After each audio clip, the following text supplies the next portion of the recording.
I pledge allegiance to the flag of the United States of America and to the republic for which it stands, one nation, under God, indivisible, with liberty and justice for all.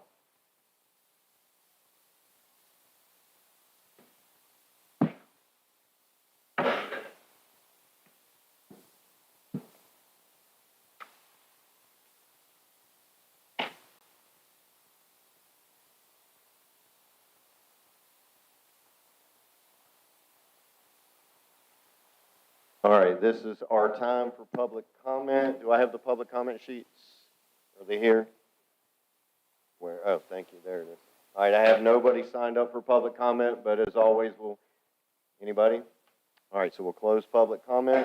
And with that, folks, we have the adoption of the agenda. You'll see there are some minor changes to the agenda. We will be adding in Pastor Luke during the employee recognition and oaths. Let's see, I believe that's everything. Anything else y'all need to add to the agenda, or are you guys good? All right, do I have a motion to approve the agenda with the addition of Pastor Luke? So moved. Second. Fair enough. Any further discussion? All in favor? Aye. Very good. All right, our first presenter is a young man that I met. Gosh, it seems like yesterday, but it's probably already been a month ago. I brought his truck to my shop, and one of my mechanics is working on it. I get there, and I see a guy sitting over in the grass just being patient, waiting on things. And I get there, and he comes up to me and he says, "You're the mayor." Yes, sir, I am. And I'm like, you never know, right, when somebody comes, what they're going to say. And he says, "Hey, can we have a cup of coffee?" Yeah, let's go have a cup of coffee. So we went to Dairy Queen and we hung out. And he has an incredible story about what God and how God has used him, how this community has worked with him to bless the folks in Western North Carolina. So I'm going to invite him up to share his story with you. Austin, come on down. Austin Reeves.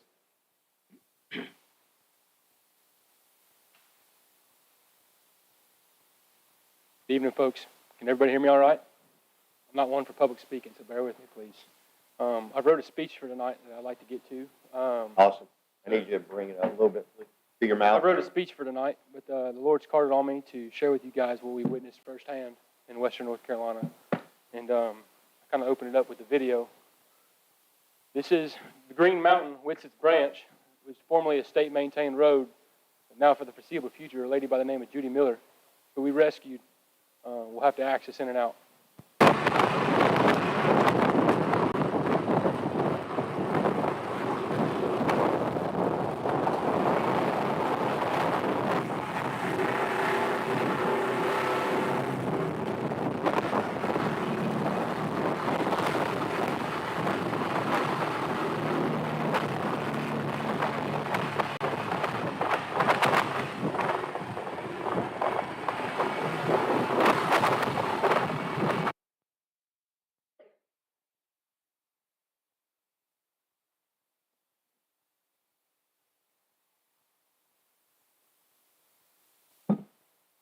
Formerly a Marine stationed at 2nd Intelligence Battalion aboard Camp Lejeune, now a small business owner that focuses on construction.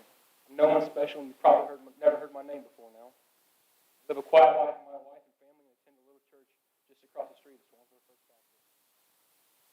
This is my first-hand accounts of stories of rescue and recovery efforts of Hurricane Irene. Story I'm calling Red Tape and Toes. At 17, he asked his parents to sign the dotted line so he could go serve his country. The real first battle he ever fought was with those who raised him. So desperately wanting to leave his situation and find a new home, he called his new brothers and sisters to the United States Marines. The frozen countryside of Norway to the drunken nights in the UK with some of the best friends he had ever made. He'd been longing to find his purpose, hoping one day he'd find his place along those who laid their field of those white peaceful crosses. Hoping he could make a difference and be sent home in a bag if necessary. Trying to be careful not to cross that red tape and step on too many toes. Never knowing what tomorrow might bring, he struggled day in and day out just to keep the lights on, food on the table, after he was pushed aside by his second family to start over, while they took everything from him and separated from the family he eventually created. 12, 13, and 14-hour days consumed him. Trying to find the balance between work and homeland, he started to make his career in real estate investing to leave a legacy for those who would eventually leave behind. Trying so hard to avoid the red tape and make sure those little feet had shoes to cover their toes. 2 years in, he looks for work to cover the difference between the light bill and the rent while his property sits on the market, while a little girl ravages the mountainsides, a place he loves by the name of Hurricane Helene. She cut right through the heart of those towns, hills and hollers that never made a sound, a place you've never been unless you were escorted down. No skull in the blink of an eye. Not even a moment to shed a tear to cry. Family's gone and torn apart, cut right through the red tape, and left the toes sticking out of the mud to find of what families of broken hearts as Hurricane Helene hit those mountainsides. Week 1, we left the group of our own, 2 cowboys and a medic himself as he prayed he'd find a safe way home for those babies he tried so hard to raise. He tucked his kids in bed at night, not knowing what to expect or what he might find in those following days. 4 days and 4 hours of sleep later, that's all it took to realize the devastation of those towns that got shook. Places you'll never go on the map, places that governors and congressmen and women never talk about. They're good old boys like you and me. Don't have television or care about what's on the news. They take care of their own and make sure they're good. After countless times stopping and asking volunteers and firefighters and sheriffs from all over how we could be of help, we were being told and laughed at unless we had body bags that we were good. Meanwhile, neighbors and friends unloaded trucks while firemen and police chiefs sat in AC and Wi-Fi, seeing that they were giving more account of help, they did what they could do. The real heroes were the ones that continued to serve. Those little mountain towns would be without power, maybe March, maybe June, or maybe longer, before they can resume. While many families still dig out the bodies in mudslides, and friends and family that became their tombs. Well, generals and senior enlistment flew down their Blackhawks to places like Camp Airborne, where you sit by the fire, smoke cigars, and drink whiskey like old men do. Men like Steve Tipton of Winston Branch stood the watch on the mountainsides for ladies like Judy Miller, whose entire life had been changed in the blink of an eye. Accountability is the reason they say those men and women who signed the dotted line can't go into these mountainsides. We don't want to lose one of our own. But what does this take for this country to realize that this is our home? Taking orders from men who haven't seen firsthand the devastation that Mother Nature brought at the snap of her hand, trying so hard to not step on toes and appease the power to be. Take orders from a man who can't spell his own name. I know firsthand because I've seen the place where a little old lady lost her life from suffocation. She ran out of oxygen 2 days after Helene. Or have you heard about the hundreds still in the National Morgue, still unidentified by their remains? I bet you haven't, because bits and pieces are still found down in those hills and hollers, no man's land. The stench of death still lingers like a match to gasoline. Have you heard about those little red flags where they're now marking the bodies of people? You can't even reach to dig out. Cadaver dog teams going day in and day out. Hills and hollers you've never seen till a lady came by the name of Helene. Now the government will tell you they've done all they can do. Well, those good old boys have done all they can do. Sleeping on grounds, airplane hangars, tents, and in their cars. Dang, they're freezing to death because they have families too. Even on places like local colleges, sit on their panties and jugs while you holler for help. What the mission is, nobody really knows. But you better stand fire watch over that can of green beans until you're allowed to look for a lost soul. What this country coming to, nobody knows. But there's still lost souls on that mountainside where help will never reach while you sleep comfortably in your beds tonight. So go out and help, be the hands and feet. I know I sure did, and it set me free.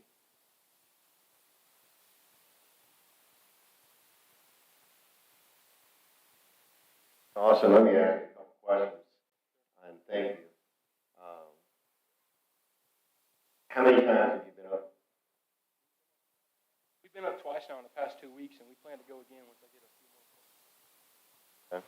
And you've been taking how many people with you? As many as I can get. First time we took 4. The second time we rallied a team of 4 more and gathered some more along the way. So if anybody in this room wants to go with you, they're welcome to go. Come on, we need you. So I think one of the things that's in the midst of the somberness, one of the best stories you've got is about the lady that you reached. Can you tell that story real quick? All right. Judy Miller was the lady that we reached after we probably went through 10, 15 different pounds since Spruce Pine that we got to. We had gone town to town, 2.5 hours in from cell phone service from Asheville. Northwest is the direction we were told to go. And there's a picture up here. I'll show you the bridge where it's licking water. I don't know if I can find it, but we'll get to it eventually. There was a Vietnam vet that came in that night, the night we got on with our horses, and they said, we haven't been able to touch base with this lady. You guys could send some help. We mounted up, the three of us went on recovery, and I set out with another guy from Louisiana who I'd never met before. And we set out and we found her. And first thing she asked for, I kid you not, was a piece of bubble gum. They're tough mountain people, folks. Come to find out, she had a tooth abscess and had to be taken to the hospital 3 days later.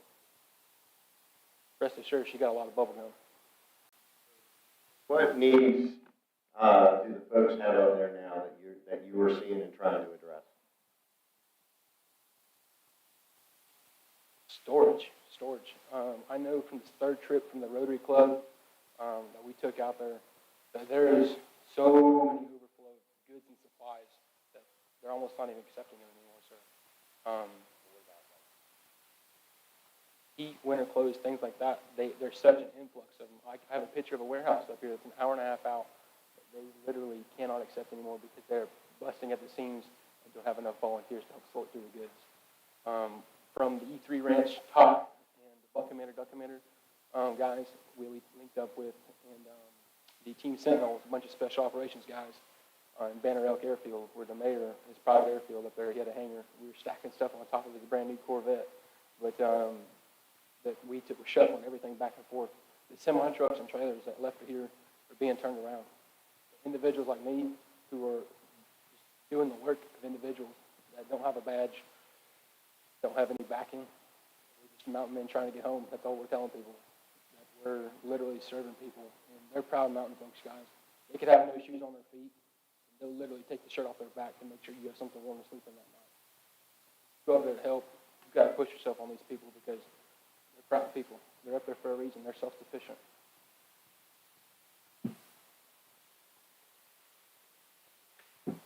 This was one of the routes into Witsit Branch that we took. It was kind of a couple pictures.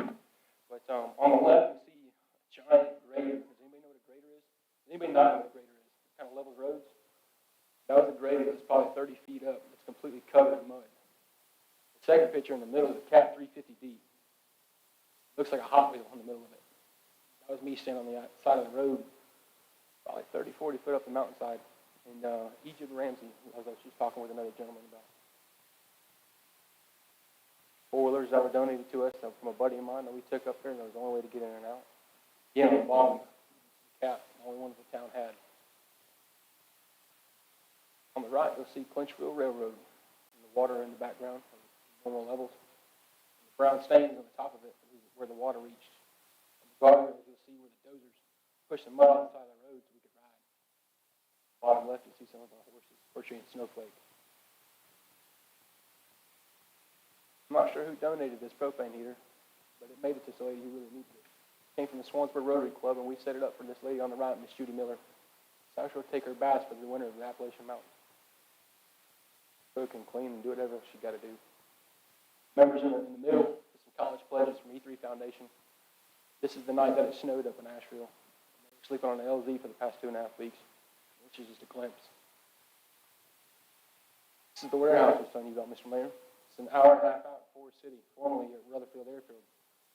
Look real close, top left, on the top left picture. A bunch of little boxes standing on our end, all coffins. It didn't dawn on me for I was there about 30 minutes, but there's an old tractor trailer of them loaded out front. Everything you could possibly imagine in this warehouse.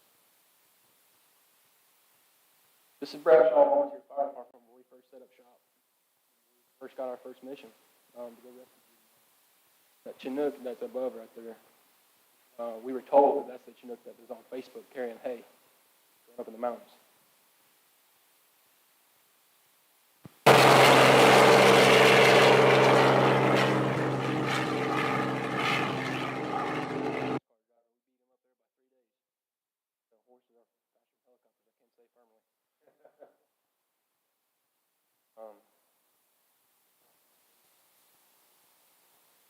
You guys did awesome. Where you from?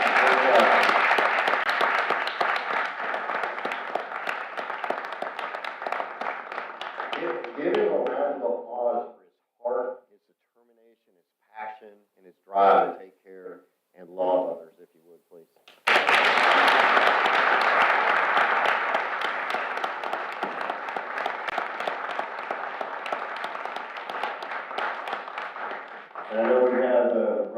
here. First Baptist is here. I don't know if anybody in the Methodist Church or some of the other organizations here. The town staff, everybody. Miss Laura's here. You can stand up, Miss Laura, if you want. Welcome. It's our new pastor of the Methodist Church, so welcome. But the teamwork in this community is always amazing. The amount of stuff that we were able to send. I think we just did another load this week to Emerald Isle from the town. And so just hats off to all of you. Give yourself and the Rotary and the community a big round of applause for what you guys have done.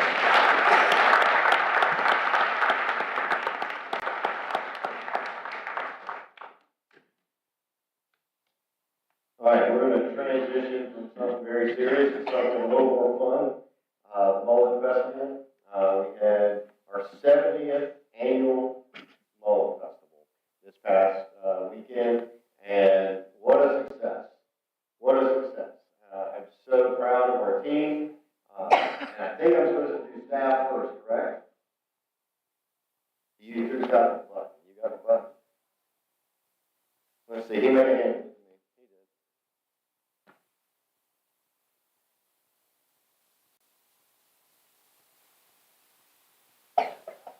So I want to invite all the staff to the front.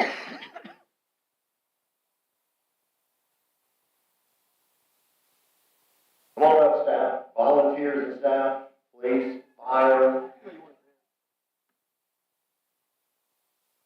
There won't be any room, and that's okay. Oh, Pat's got a great idea. Why don't you guys get on the stage? That's a great idea. And if somebody in the audience would take a picture for us, that would be amazing.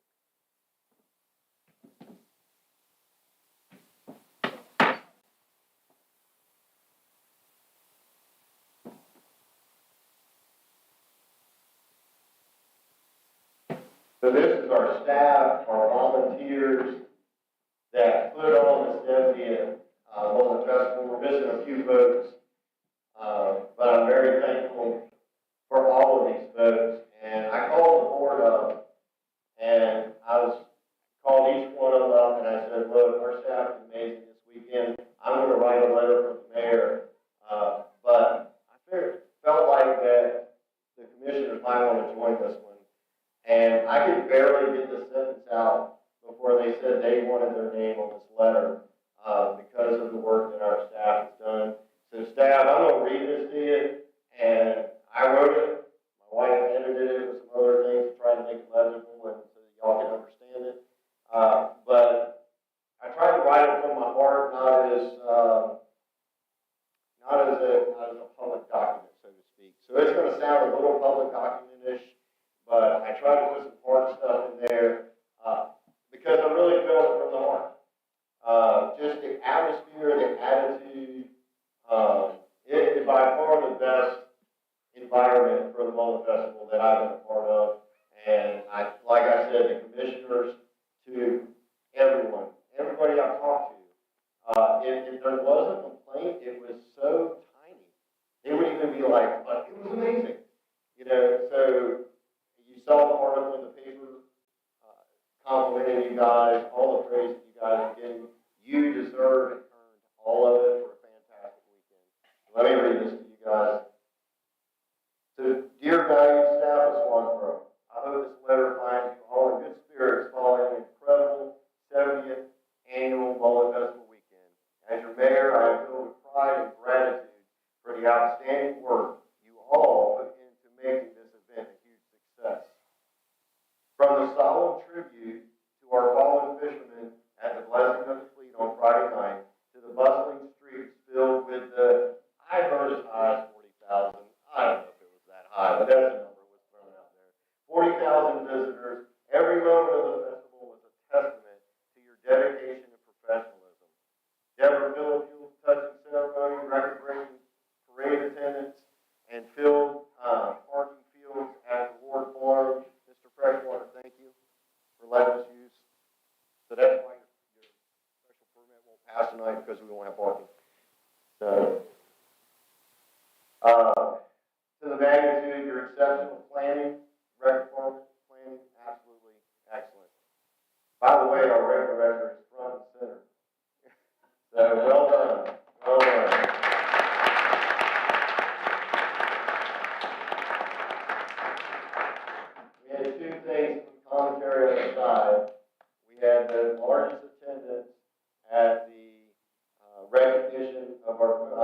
the blessing of the fleet, and our mullet toss that I can remember in recent history. So, but let me continue.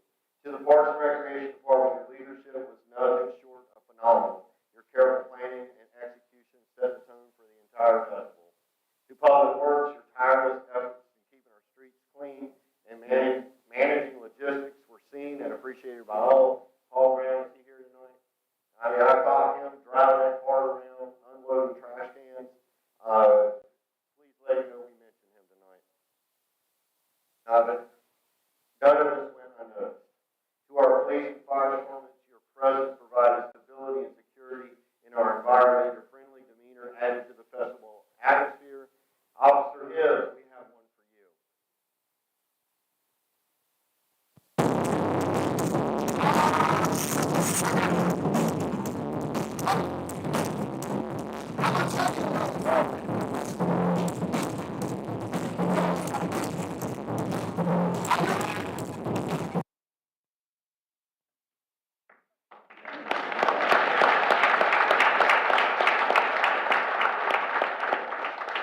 To our office staff and volunteers, here's a big word for you. Your almost omnipresence and helpfulness ensured our guests were well informed and taken care of. I love the tent that we had where people could come ask you guys questions. Special mention to Christian Fender, one of our youngest volunteers. Raise your hand. Did excellent in driving. I was particularly impressed by the smooth handling of unexpected situations. We had one of our former local bands want to park a 45-foot bus downtown, and how are we going to do that? So thank you, Jacob, for helping us. Where are you guys back there, helping us work out the logistics so that band could get to their destination, but we didn't have to park that big bus. And then we had a fire. Paul Brown, where are you, Paul Brown? He's not here. Well, we need to get Paul Brown in the fire department. Jacob, you need to recruit him over. So we even had a fire that we had to put out. So his swift response to the rebellion fire demonstrated our abilities to adapt and problem solve efficiently. So thank you. There were many moments of town pride throughout the festival. Even Sarah Elliott's first mullet toss competition, where she wore a glove. So she did amazing. She had to keep the mayor straight on the rules. But thank you for your leadership and great job, Miss Sarah. And and then we also had the record participation with that and the impromptu dance performances in the VIP tent by Sonia and Ashley. Now we don't have that recorded, but raise your hands. You don't remember that? Your cheerful attitudes, your vibrant energy, your contagious enthusiasm were a driving force behind this festival's success. You have not only preserved a cherished tradition, but have also significantly contributed to our town's economy and community spirit. On behalf of the Board of Commissioners and myself, I extend our deepest gratitude and congratulations for a job exceptionally well done. You truly are good and faithful servants to our community. With sincere appreciation, Mayor John Davis and your Board of Commissioners. Thank you.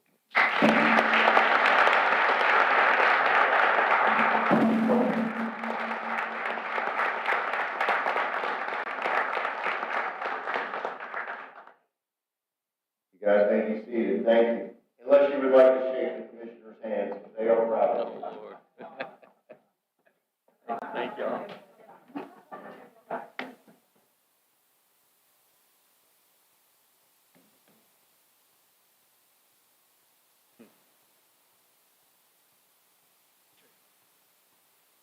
That's all right. All right.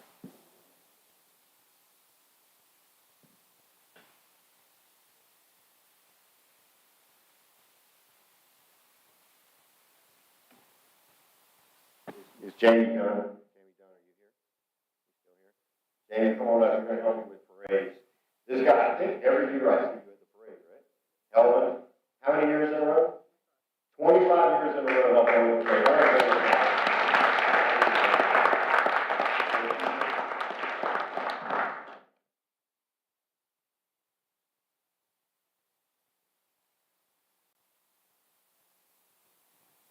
All right, Mayor's choices first. Dr. John John, if you come down. And Scott, yes, please, come on down. I have the Baseball Association. I've been telling you for 3 years, leave.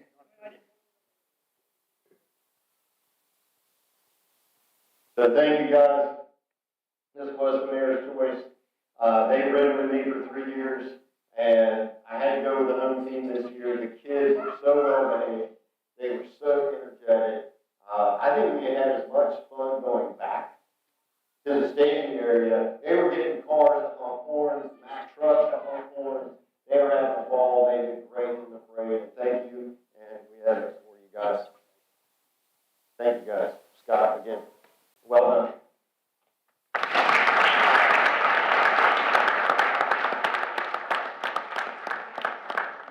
Now, the other folks have already received their gifts, but we want to go ahead and recognize them anyway.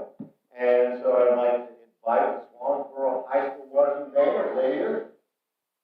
They are not here tonight. I know they just got back from a long trip, so they're exhausted. So give them a big round of applause.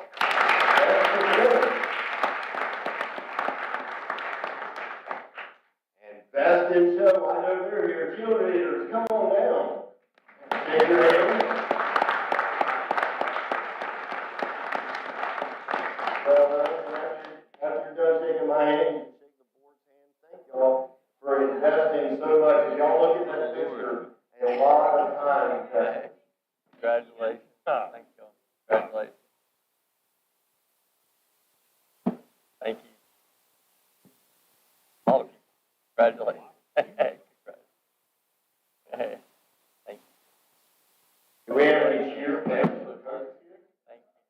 Where are the cheer fans for the coaches? Please stand. I know they're going to do that. The last one. You can stand. Yes, all right.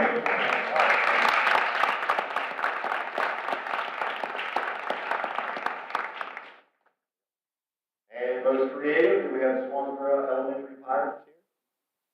All right, they are not here, so great job to them. Give them a round of applause. And do we have some mystery machine folks here? They are not here. All right, well, thank you. Give them a round of applause. All right, so now, Chief Dwayne and Chief Jacob, come on up.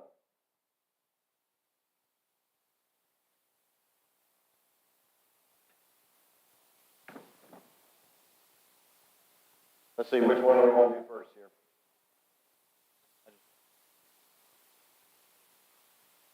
All right, you want to do, okay. So we're going to go fire first. Captain Barnett, Captain Bowden, family too, if you want to.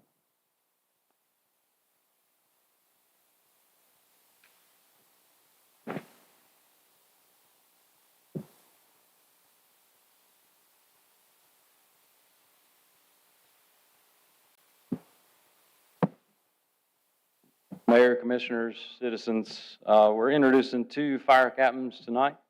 One's been with us for a few months now. One's been here a couple weeks, serving since Tuesday.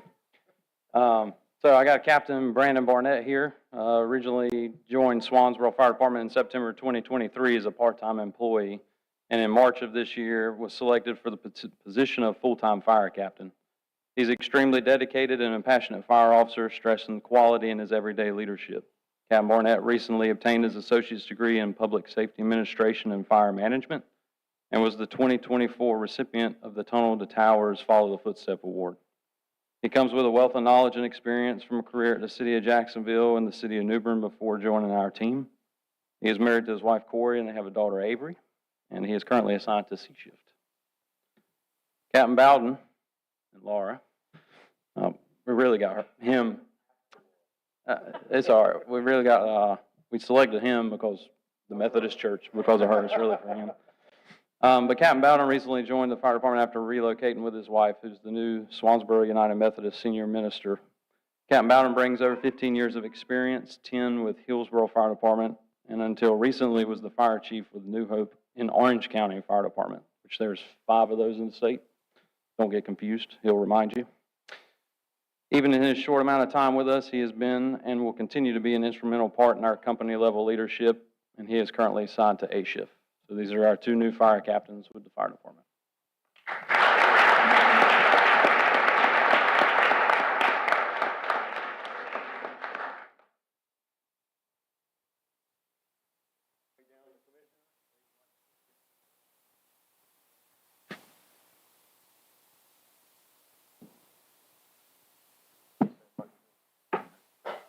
Thank you.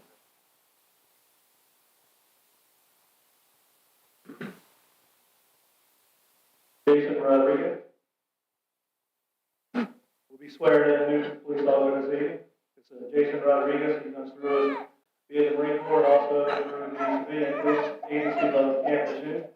He brings 8 years experience to us, and we're looking forward to him coming on board and having a little guidance with some of these young folks that we have on with our force right now. So, who's going to swear you in?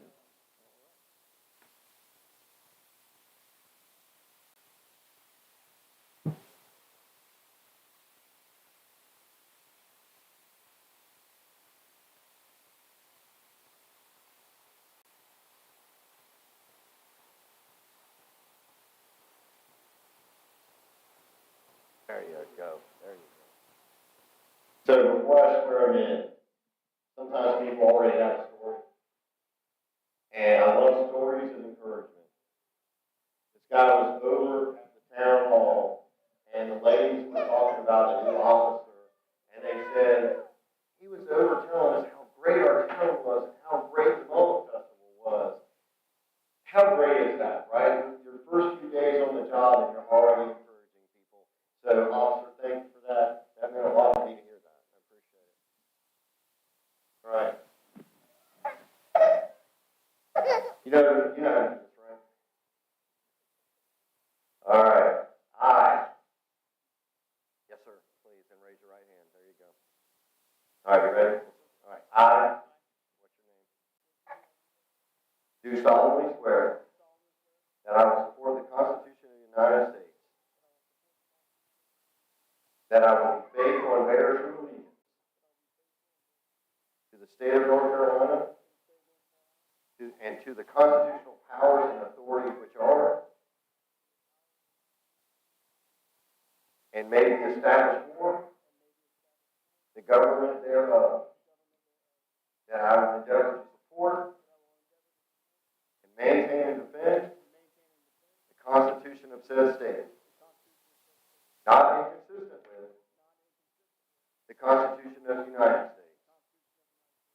That I will not be influenced in any manner on account of personal bias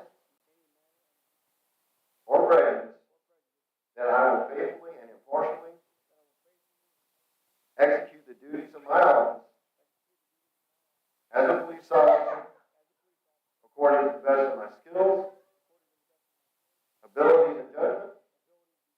So help me God.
Thank you.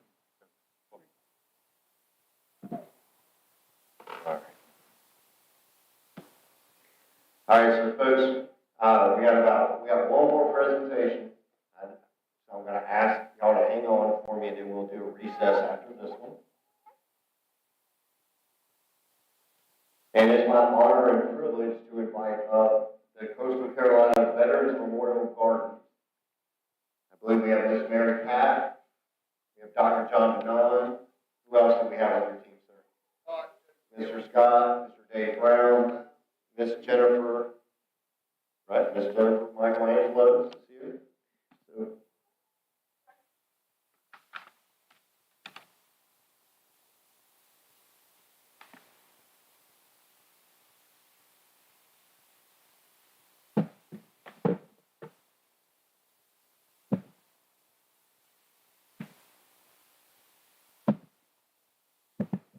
All right, good evening, everybody.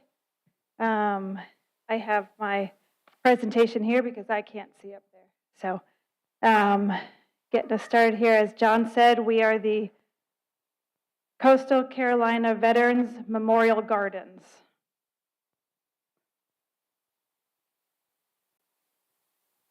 And our mission is to recognize, remember, and honor the heroic service and sacrifice of our veterans, to serve as a lighthouse for all veterans.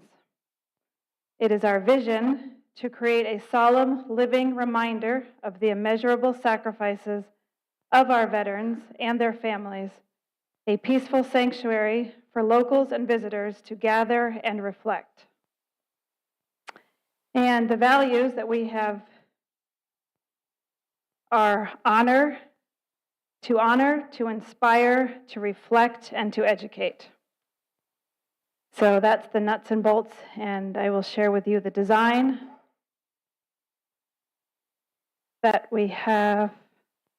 Oh, I guess our history is up next. The history of the Veterans Memorial Gardens began when Lieutenant Colonel Brown, who actually is able to join us tonight, I thought he was going to be gone, took the lead after a conversation with the mayor and the desire to have a local park serving the thousands of veterans in the Swansboro area. The task force that he started incorporated in 2019 and is a nonprofit 501c3. The task force began exploring options as far as land, design, funding, the various resources, et cetera, needed to pull this off. Initially, it was over at the Swansboro Baseball and Softball League fields that was evaluated, as well as several other sites here in town. And in September 2023, Jeff Bailey, who's a local resident, very generously gifted the VMG 3 acres over off of Swansboro Loop Road, adjacent to the SBSL ball fields in the ETJ. Through the course of the years, various changes have come about and morphed as we've grown and as people have come and gone from the task force and the board. So looking to include veterans that are not just in Swansboro and all the areas that serve our area here, from Sneads Ferry to Emerald Isle to Cape Carteret to Moorhead and Topsail, people who come to Swansboro. So the current name, it started off as a Swansboro Veterans Memorial, and the board recently voted it to be Coastal Carolina, similar to the Veterans Cemetery that's up in Jacksonville. Through the years as well, the design has changed to flex and be more cost efficient and cost effective. We've had several changes in the materials and things like that, utilizing local resources and local talent and treasure. The current status, which you'll see in the design, is glass. We started with granite. Give you a little bit more on that. We have the initial designer here that was a recipient of a contest at a local community college. And so the design has just changed to grow sort of with the community and grow with the project.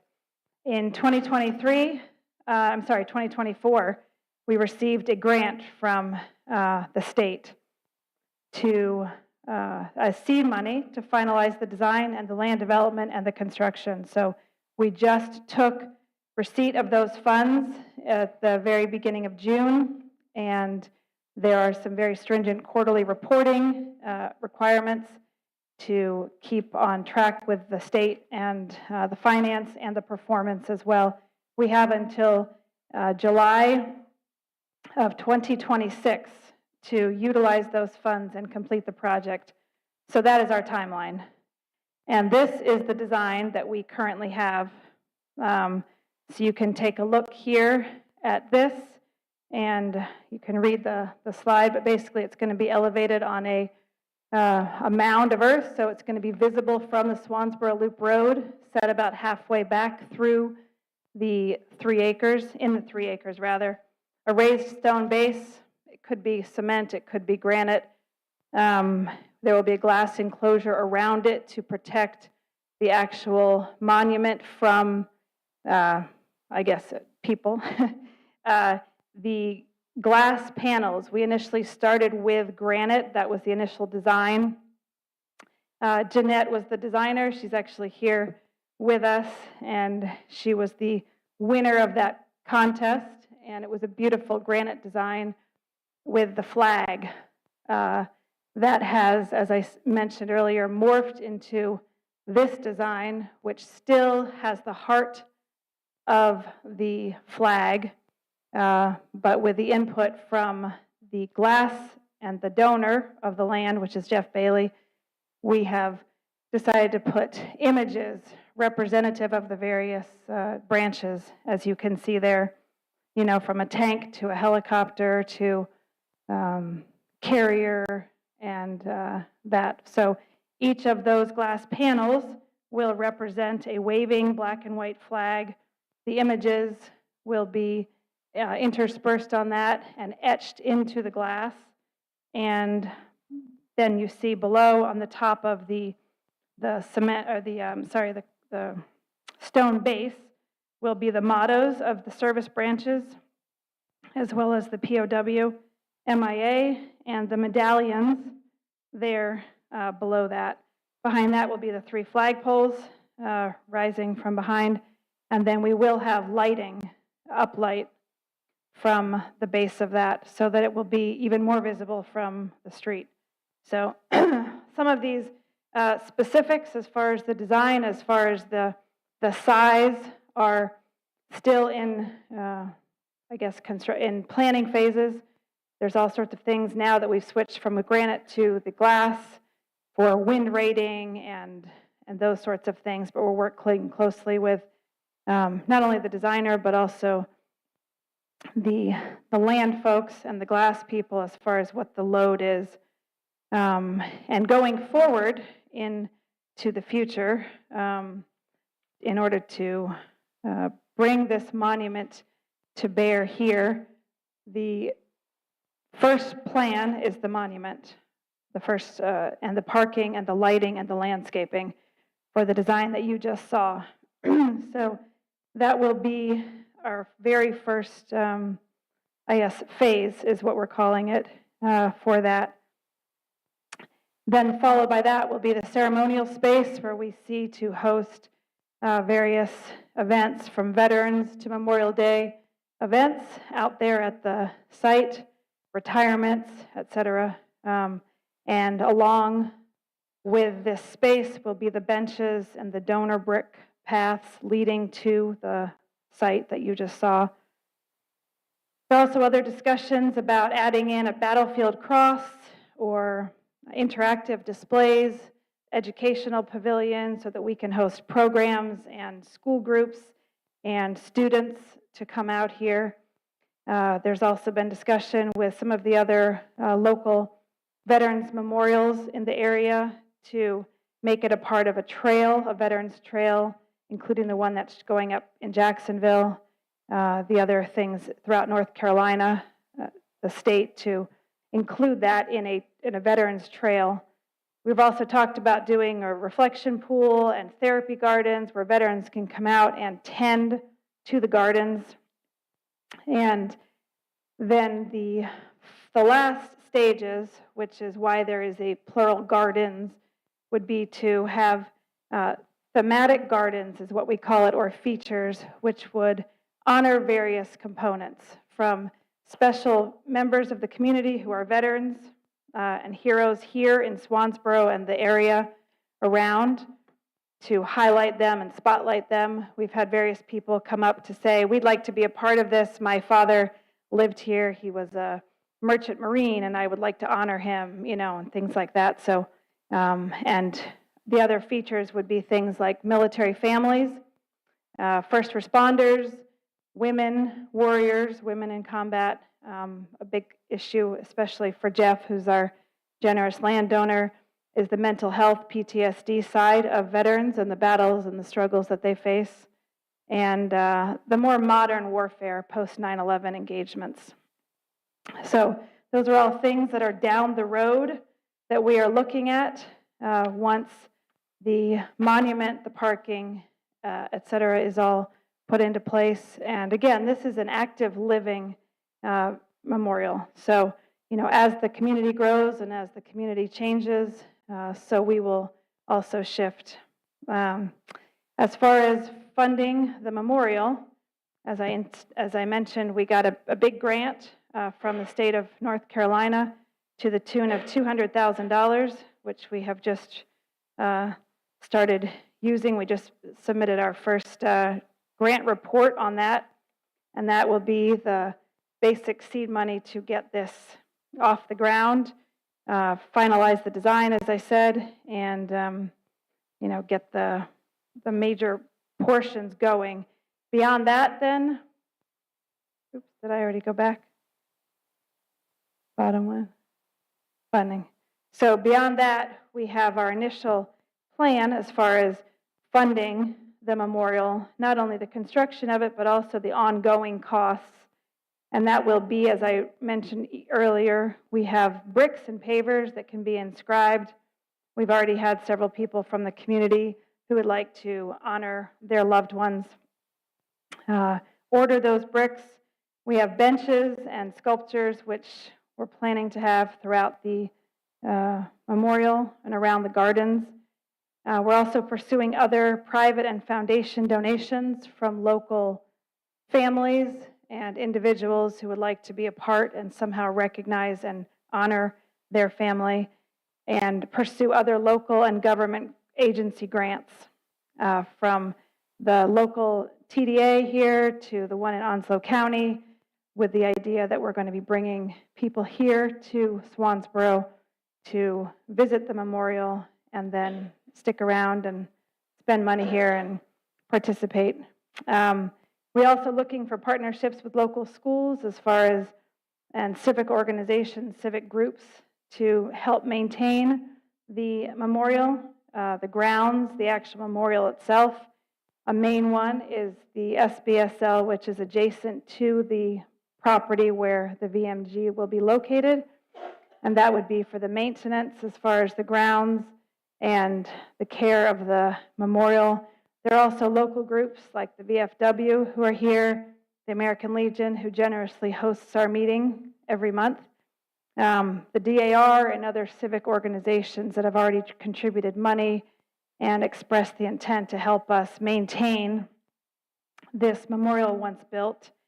And we're looking for other things like memberships and subscriptions that people will be able to continue funding and taking care of this memorial once it's built. So there have been some really wonderful developments with this memorial. It started with a great idea from the mayor. It was picked up by Dave Brown and his huge heart and his vision, and it has just had lots of twists and turns and undergone quite a few changes here, but this is where we are right now, and this is what we're excited to share with you today.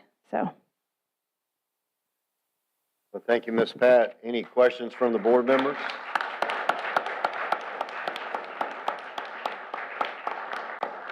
Any questions from the board members? All right. There's a couple names that come to mind, especially on the North Carolina grant, is North Carolina Representative Cleveland. He was instrumental in getting that grant for us. Of course, you mentioned Jeff Bailey, Dave Brown, who is here, thank you, Joni Bold, and of course, I know John doesn't like to be in the public eye, but Dr. Vanan, who's been huge as well as the president. And so what is fascinating to me, and Mary Pat, if you would, if you could put the picture of the memorial up, I remember what the memorial started out as, and to see the evolution, the similarities from the original to where it is today is absolutely impressive. So thank you for the work that all of you have done and where it is today. And if you don't know Dr. Vanan, he is very driven and very passionate, and I'm excited that he is taking the helm and to getting this done. So thank you. But oh, my apologies, Mr. Scott. But with that, I would like to ask all the veterans in the room, if you'd please rise, and let's give them a round of applause for their service. Please rise.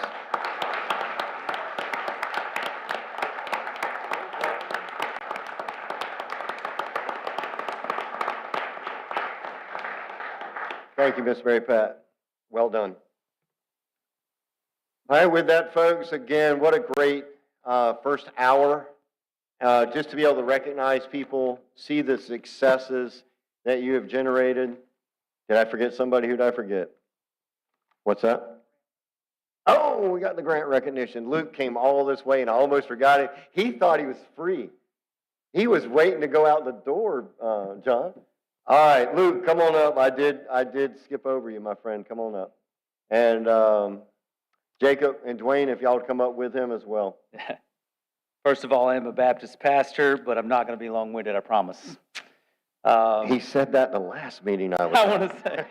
I want to say first, I do appreciate this town. I want to say thank you to everyone. Since I'm here, I got to recognize the fact that what I've seen with the joint efforts aiding Western North Carolina together. I'm from the western part of the state, as many of you know.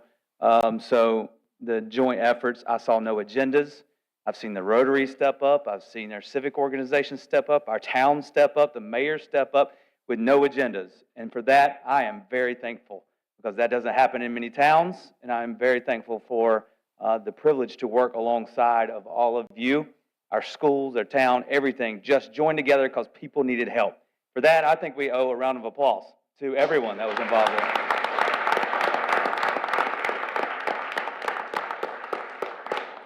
So our church does our church does a Harvest Day offering every year, which is a tradition at Swansboro First Baptist. And we take up this offering for different causes and different things. So I stepped into the tradition for the first time this year. And we set a goal this year of $40,000 to raise that money, with the specific goal of helping make a difference locally and nationally and internationally. For the local side of that, along with the elders and myself, I'd like to Wayne Mixon is here with me tonight, a fellow elder of mine, and he worked on this very, very hard for us. And so our congregation decided that we wanted to partner with our local first responders.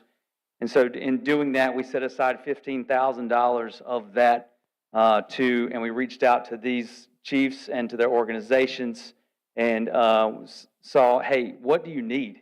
Is there anything we could help you with? And they came back with specific things, $5,000 each, and it was amazing how it worked out really easily, really smoothly. Our people stepped up, met the need, and so we were able to present them yesterday in our service with checks. For the fire department, we were able to buy 2 automated inlet valves for the fire engines. We were able to buy 15 sets of duty equipment for the officers for Swansboro Police. They wanted, Chief Taylor said they needed to be uniform. We wanted to help them purchase those.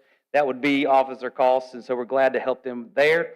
And we also included the Onslow County Sheriff's Department and Sheriff Thomas, and they requested some drones to be utilized in searching for missing persons and or small children or suspects in cases. And so we were very privileged to be able to do that. I'm not here to bring recognition to the church, to myself. The mayor asked me to be here. I put on a daggum coat to be here tonight, just to be honest with you, and just to impress you. No, I'm just kidding. But I am very thankful to be part of this community. And the reason I'm here tonight is to let these 2 know, Chief Randall, Chief Taylor, and our Sheriff's Department, our town, and our police and fire department members. We are with you. We are for you, and it is a privilege to serve those who serve us. That's Amen. what we're about, and that's what this town is about.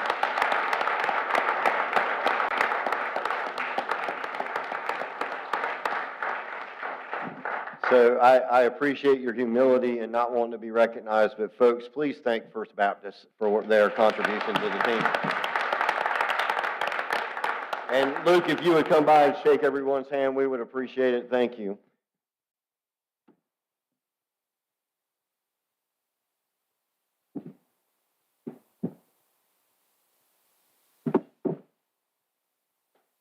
All right, there is one group, and there's probably others, and I apologize if I skipped over you and you're here tonight, but there is one group that comes to mind that I have not publicly thanked, and they're actually sitting here on my right and my left. I don't know if you guys are aware or not, but these 5 guys and lady, they voted to give $40,000 to the different organizations that came together. They gave $10,000 to the Rotary, $10,000 to the Knights of Columbus, $10,000 to Laura's team, and I apologize, Laura, I don't remember what they're called. If you want to tell us. We're good. We gave it to the Encore. We gave 10 to Encore, and who am I forgetting? I feel like I'm forgetting somebody. Did I get all 4? So the Baptist Men's Mission. So please give a round of applause to these 5 folks up here for their job.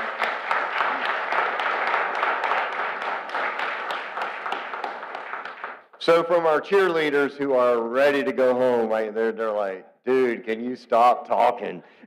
You said that, didn't you? No. Get them to do a cheer. Do y'all want to do a cheer before you leave? No. All right. Well, and Austin, thank you, all of you, for what y'all have done. We're going to take a 3-minute recess, and then we'll get restarted. Thank you, everyone.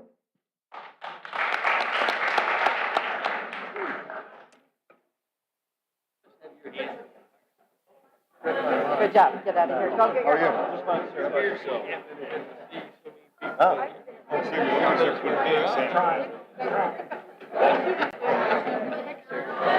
Well done. I'm sorry. Yeah. No, that's why we took the recess. Where's Scott? Is he left already?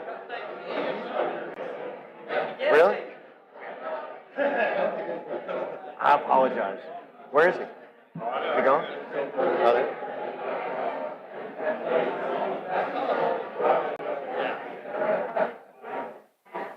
How you doing? Congratulations again. All over.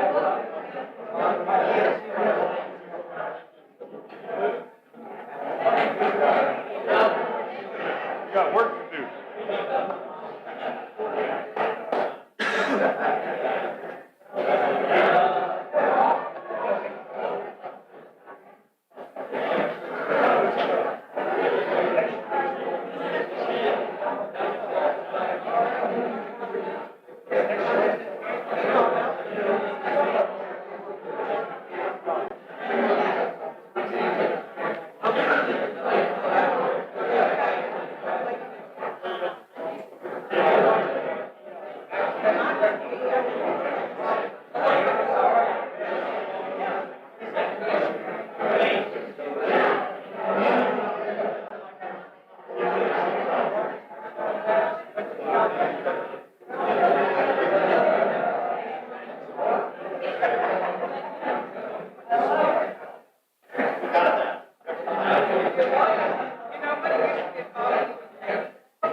To all my friends that are standing, there are plenty of seats. You're welcome to sit down, stay a while.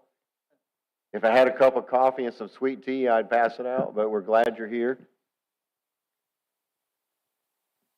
And we'll call the meeting back to order. Mr. Barlow, have I forgotten anything else? I appreciate you catching that at the end. On schedule. Thank you, sir. All right, my privilege to invite Miss Rebecca up, our planner, to discuss the Breeza Lofts, Lot 8, Ward Farm, Town Center. So, real quick summary, board, if I can get y'all's attention, board members, this is a quasi-judicial decision, which means that this is a fact-based decision, not an opinion decision. If you state opinions versus facts, it can jeopardize the project if you propose it that way, especially if you were to choose to turn it down. So it's important that you make your decisions, or anything that you speak is based on evidence that is presented to you. Mr. John, as you're aware, when we get ready to swear everybody in, and after that, our lawyer is going to make a presentation to you. You will have to agree to that, what he says, so that it is documented in the minutes for the record, so that we can do that, because you will not have a lawyer present today. And it's just for us to cross our T. I was getting ready to say cross our I's and dot our T's, but we'll cross our T's and dot our I's, okay? All right, very good. So at this time, we need to swear in everyone. So if you plan to speak during this public hearing, you will need to join over here to be sworn in.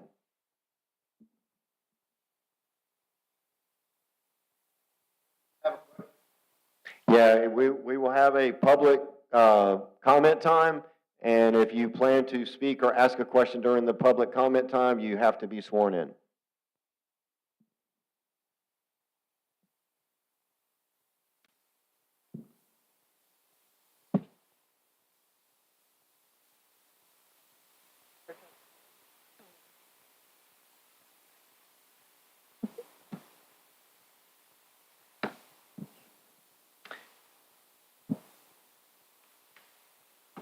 All right, at this time, we'll call to order, and we will turn it over to our planner, Ms. Rebecca. All right. Good evening, Mr. Mayor and Commissioners. Tonight, I'm just going to give a brief overview, present the application and the case for the special use permit for Breeza Lofts, Lot 8 of Ward Farm Town Center. So Ward Farm Town Center has applied for a special use permit to construct townhome dwellings on Lot 8. The property is a 1.21 acre parcel and is zoned B3 traditional business, and townhome dwellings are allowed in B3 zone with issuance of a special use permit. So here on our slide, it kind of depicts what specific lot we're referencing tonight. Prior to applying for the special use permit, the applicant completed the process for text amendments to the UDO to make this project comply with the requirements needed for the special use process and development guidelines outlined in our UDO.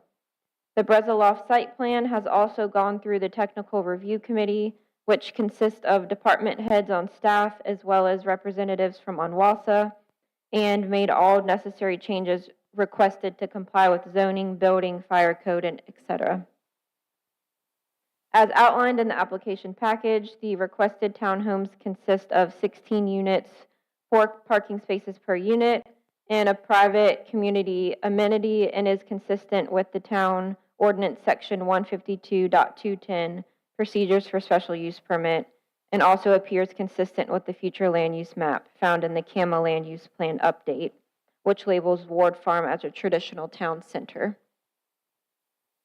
The Planning Board unanimously recommended approval at their October 3rd, 2024 regular meeting.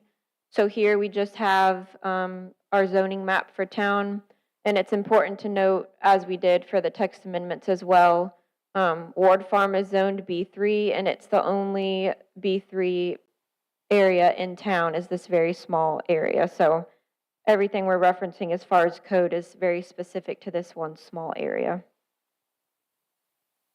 This is our CAMA future land use plan map, and the area circled here in red is our traditional town center.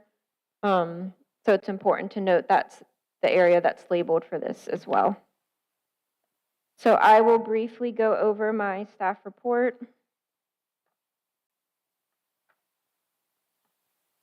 which is page, let's see, 33 in your packets. So just to go over the different sections in our UDO, which we referenced when making sure that this project is compliant. The first is our table of permitted and special uses, which is 152.179, which outlines dwelling townhomes as allowed in B3 zoning district with the issuance of a special use permit, which is why we're here tonight. The notes to our table of permitted and special use, note 37 specifically, it as a restriction that 20% of first floor areas for multifamily use has to be limited to the residential use. One of the text amendments that we heard back in May was to exempt Lot 8 from this requirement, so townhomes are consistent with this note as well. Our table of area, yard, square footage, and height requirements in B3 traditional business gives dimensional standards and height standards for projects that are in B3. This project does comply with all of those. As shown on the screen, our CAMA future land use plan depicts it as a traditional town center. It's very similar to our downtown. We want to see a mix of residential and commercial walkability, and everything outlined in that section is also consistent with this proposed development. Most importantly, 152.210 procedure for special use permits is the 4 standards that we're looking at tonight.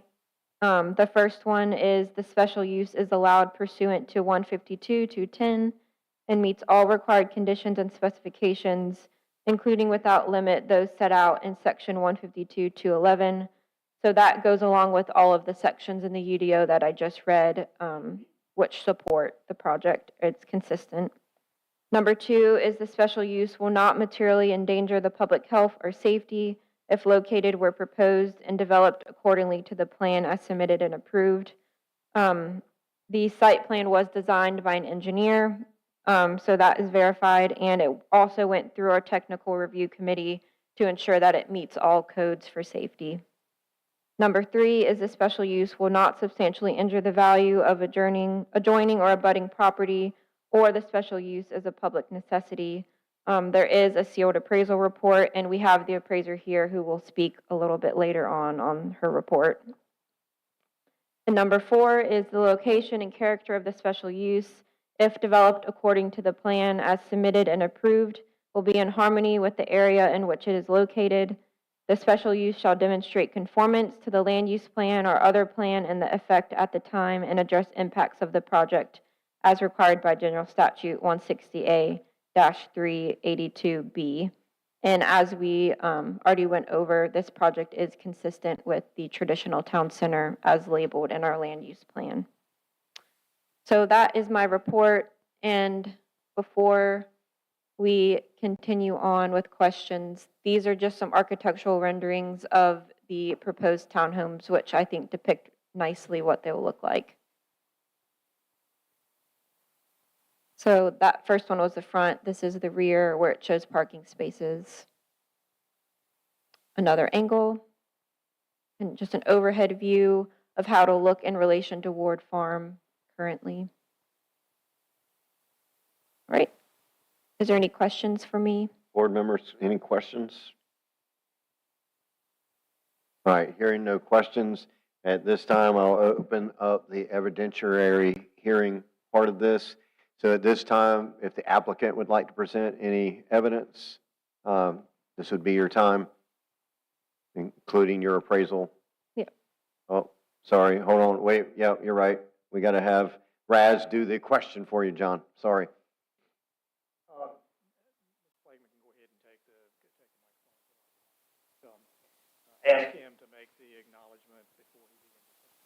Okay. Like, we've had a conversation about this before.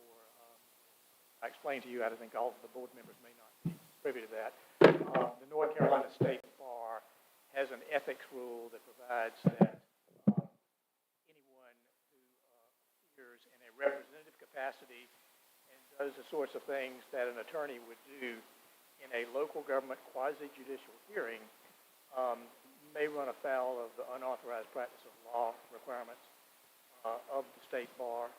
And like it just asked Ms.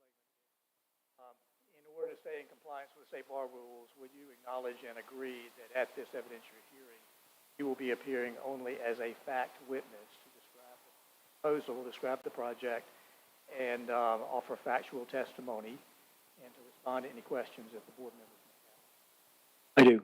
And I think that takes care of it. All right, very good. Thank you, John. Okay. So we'll turn it over to you as the application and what you would like to present to us. Mr. Mayor, Commissioners, thank you for tonight. I'm going to invite Ms. Nelson to come up as our appraiser.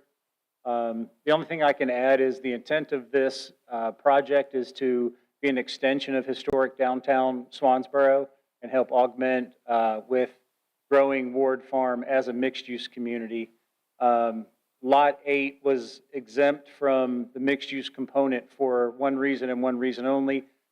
We could not get a market reaction that would support it. We believe in the vision of Ward Farm as a mixed-use development.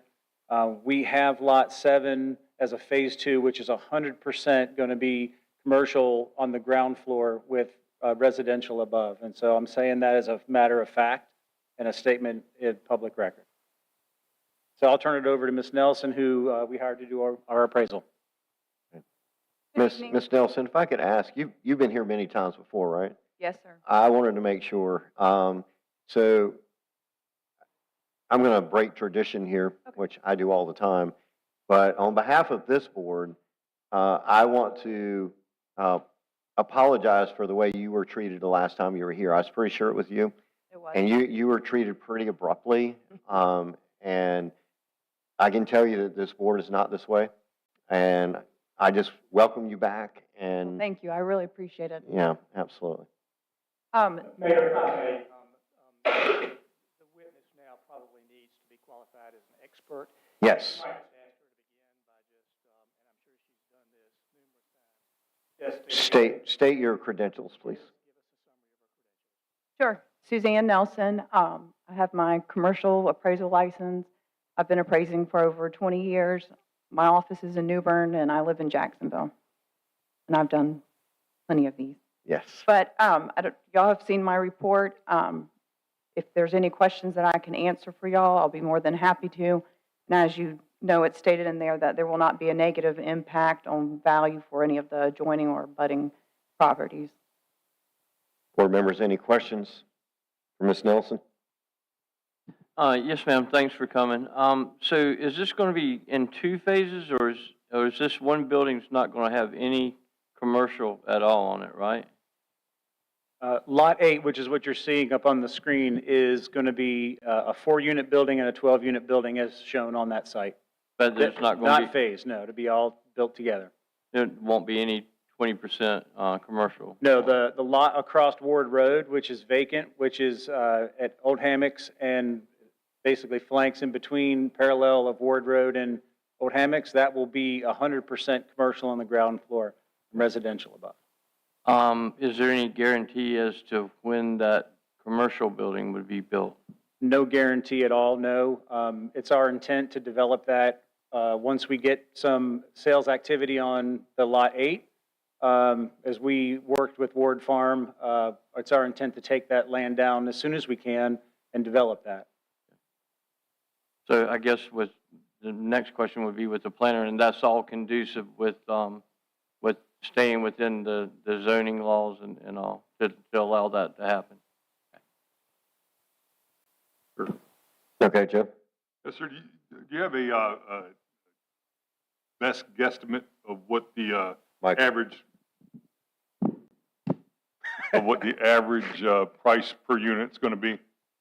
At this time, we do not. We're doing market studies right now, and appraisals on individual units, just to make sure that we're not either overbuilding or underbuilding the market. I guess worry about it skewing the, cost of domicile for other, places in the area, for people. We don't have a lot of rich people here. Yeah, we'll be consistent with the houses that are being built in there. We're not gonna sell these for less than that kind of number, so. Mr. Brown, just for sake, because this is a quasi judicial, we cannot speculate or guess. If there's somebody in the room that presents evidence that it might affect that, then we can consider it, but otherwise we can't speculate. I just need to share that with you. I just thought he might know off the top of his head. Yeah. Roger that. All right, other questions? All right, hearing no other questions, thank you guys. Is there anybody opposed to this that would like to speak? Okay, please present to the microphone, sir.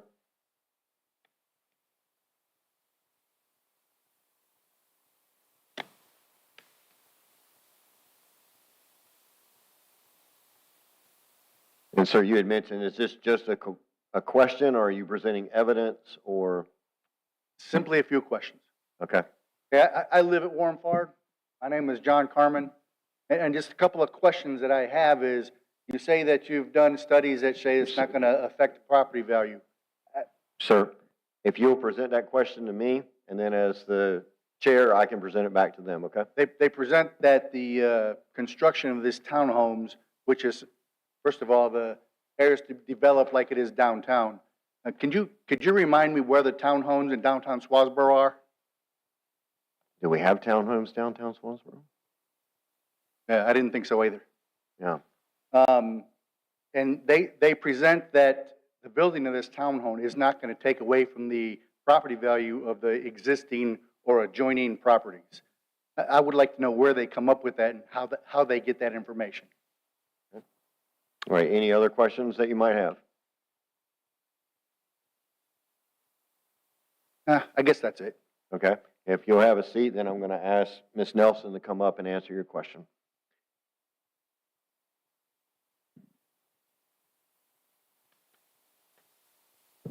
The way that's determined is by finding similar properties, similar like townhome developments.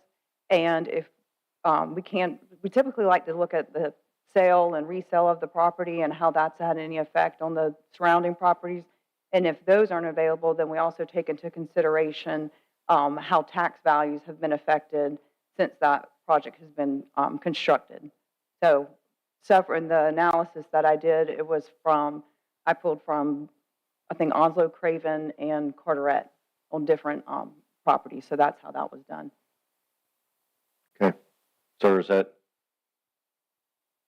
you still have the floor if you'd like to ask me a question to present to her, and we'll go from there if you would.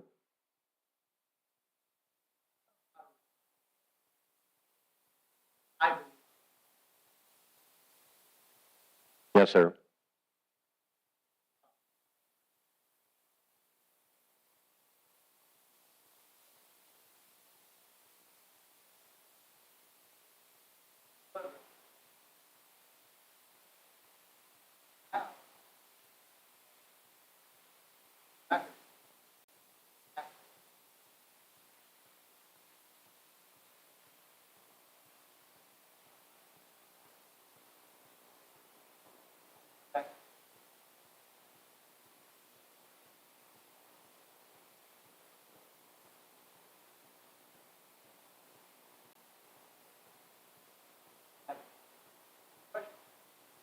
So you're frustrated because you feel like it was one thing and now it may be a little bit different.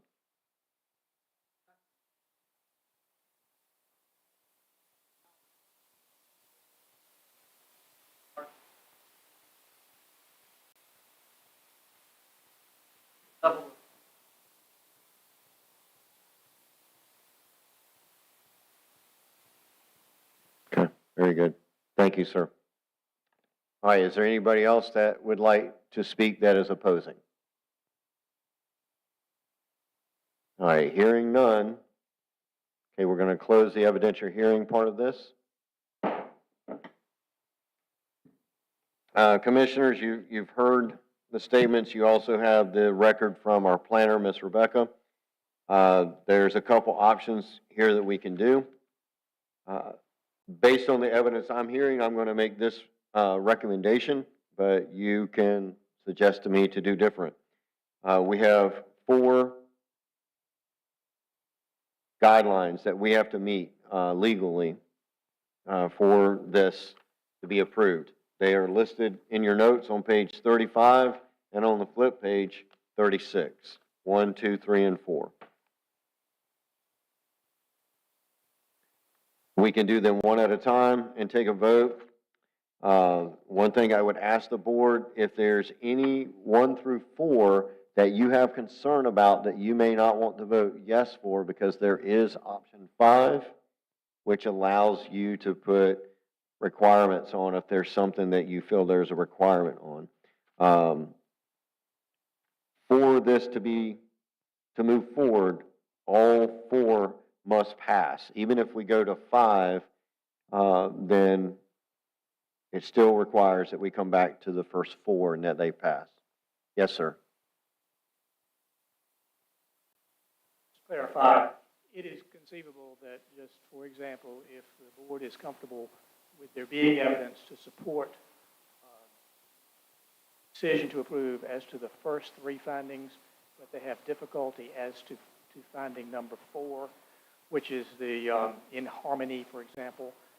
And if a commission member thinks, for example, that if there was call it a mitigating condition that addresses whatever trouble the commission member may be having with finding that the harmony standard is met, you then could discuss a condition as perhaps making finding number 4 more palatable. Correct. So you could in fact have trouble with the first 4 and matter of maybe imposing a condition that would give you the comfort level that you're looking for. Okay, I think we said the same thing. I just may have said it differently, but I think we're on the same page. If not, you grab us when we get there. You don't have to find yes on all 4 before you can. Yeah, you can do a condition at any point. Yes. Okay. All right. So, board. Yes, ma'am. Just wanted some clarification. When this property first came up, was this not the plan originally to have this type of So, Ms. Pat, development? Ms. Pat, we're done with the evidentiary hearing, so we really can't have that discussion. Okay, no problem. You want to reopen the hearing, that sometimes is done, but that's Okay. Ms. Pat, all right. So, Ms. Pat, would you like me to reopen the hearing? It's up to you. Okay. Very good. All right, board members, would you like to do all 4 requirements at once, or would y'all like to do them individually? It's up to you. Just do all 4 at once? You guys good? You want to do one at a time? I'd like to do them one at a time. All right, so that's all it takes. We'll move forward. Thank you. All right, in requirement number 1, the special use is allowed pursuant to Statute 152.210 and meets all required conditions and specifications, including without limitations those set out in Statute 152.211. The town staff response. Folks, this is a legal hearing. I really have to ask. I don't mean to be ugly, but I really have to ask for the silence. Thank you. After many text amendments by the applicant that were previously approved, the request will meet the standards of the Unified Development Ordinance. Now, this is documented by our planner. Do I have a motion to approve number 1? Do I have a second? Second. Do I have any discussion concerning number 1? All right, this, if I'm correct, only has to pass 3-2, correct, sir? Okay. All right, hearing no discussion, all in favor that the special use is allowed pursuant to statute 152.210 and meets all required conditions and specifications, including without limitations those set out in statute 152.211. We have that motion, right? Did we get that? I apologize. So all in favor? Aye. Any opposed? All right, thank you. All right, number 2, the special use will not materially endanger the public health or safety if located where proposed and developed according to the plan as submitted and approved. The response from the staff: the site plan was verified by engineer and went through the town's internal technical review committee to ensure it meets all fire and building code requirements. Do I have a motion to approve item number 2, the special use will not materially endanger the public health or safety if located where proposed and developed according to the plan as submitted and approved? So moved. Do I have a second? Second. Okay, do we have any further discussion? All in favor? Aye. Any opposed? Okay, item 3, the special use will not substantially injure the value of adjoining or abutting property, or the special use is a public necessity. See the sealed appraisal report by Susan H. Nelson, MAI, in the applicant's submittal, which you were reminded yesterday to review.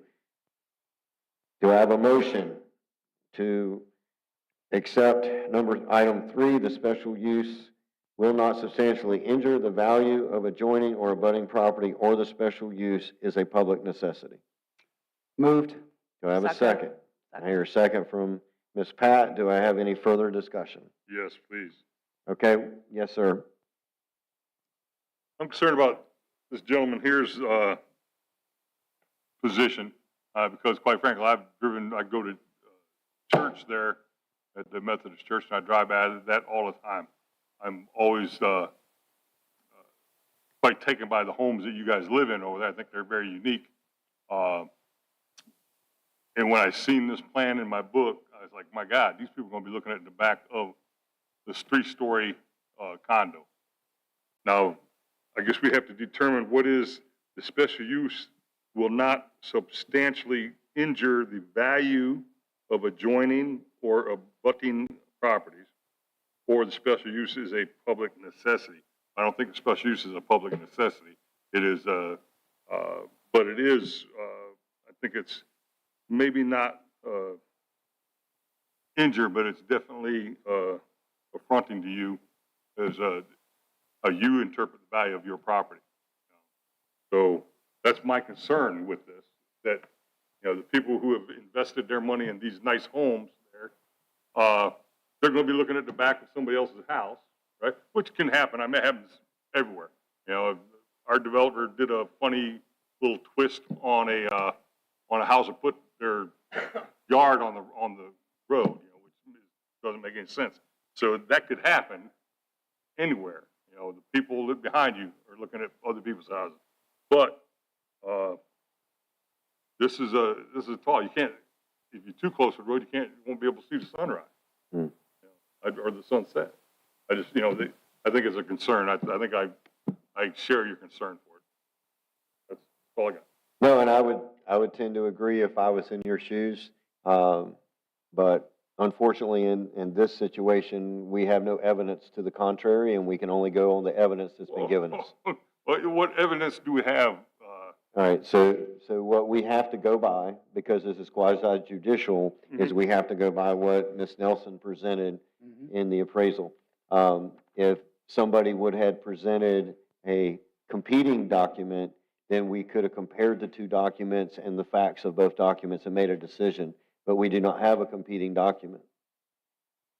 Sir, were you aware that you might need a competing document for this? Okay. So, no, and it's Joe, you're absolutely spot on, and that's the situation we run into often, is the advantage is to the applicant, and there's nothing we can do about the process in that not having that competing document. So I'm totally with you where the frustration. Not arguing with you, I actually agree with you, but there's just nothing we can do. John, I got my vote. Go ahead. All right, yes, sir. Yes, sir. All right, anybody else like to comment?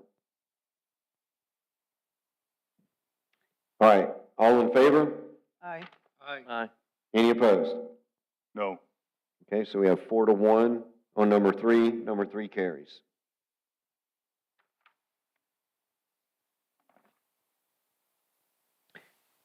The location and character of the special use, if developed according to the plan as submitted and approved, will be in harmony with the area in which it is located. The special use shall demonstrate conformance to the land use plan or other plan in effect at the time and address impacts of the project as required by General Statute 168-382B. From our planner, the proposed development is a 2-story townhome unit. The CAMA future land use plan identifies the area as a traditional town center, the same as our historic downtown traditional town center. Designated is characterized by a mix of residential, commercial, and civic uses in the historic downtown central businesses district or the traditional town center node. Redevelopment or new development should be compatible with and embody the desired heart of the Swansboro character and intent of identifying Ward Farm as a traditional town center is to make an extension of our downtown area. Going along with that point, the use is in harmony with the area in which it is located, as Ward Farm Development Plan includes adding multiple family development on this Lot 8. Board members, do I have a motion to accept number 4? So moved. Do I have a second? Second. All right, we'll open the floor for discussion again. Go ahead, Mr. Brown. It says here that they're going to build 2-story townhome units. These are 3-story units, correct? So, I mean, is that because it's not factual? Does that make a difference? How is that? What line are you reporting to? I'm looking at where it's in the blue, the proposed development is 2-story townhome units. Okay, and it these says are 3, so that is a good catch. And Raz, how should we handle that?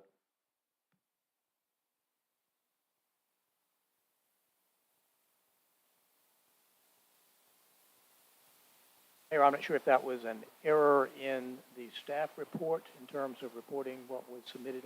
That's a factual matter concerning what's in this application and report statement there. I think it might be, Rebecca, you?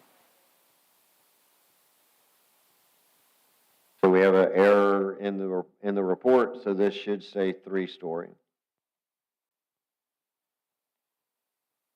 Thank you, Ms. Rebecca. All right, Mr. Brown, further comments? How would you like to proceed? You good? Go ahead. All right, very good. All right, we have a motion, we have a second. Any further discussion? All in favor? Aye. Aye. All opposed? Aye. All right, I believe I heard 4-1. Anybody disagree with that? All right, so we have 4-1 and carries. Mr. John, congratulations. Mr. Freshwater, congratulations.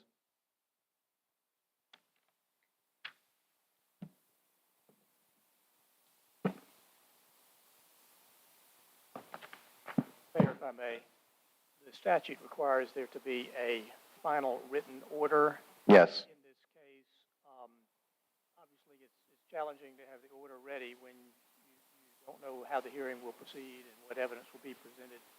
It's customary in a lot of units for the staff with counsel to prepare a final order with findings, conclusion, and decision, and bring it back for final approval by the board. The statute requires the board as a group to approve the order, if that's acceptable.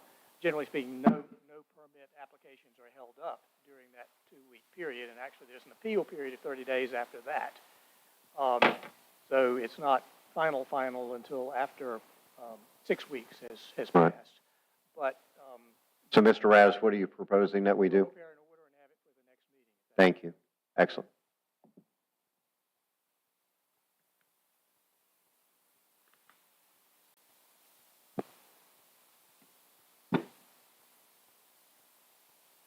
All right, very good. We'll move to business non-consent, advanced life support enhancement update. Chief Randall.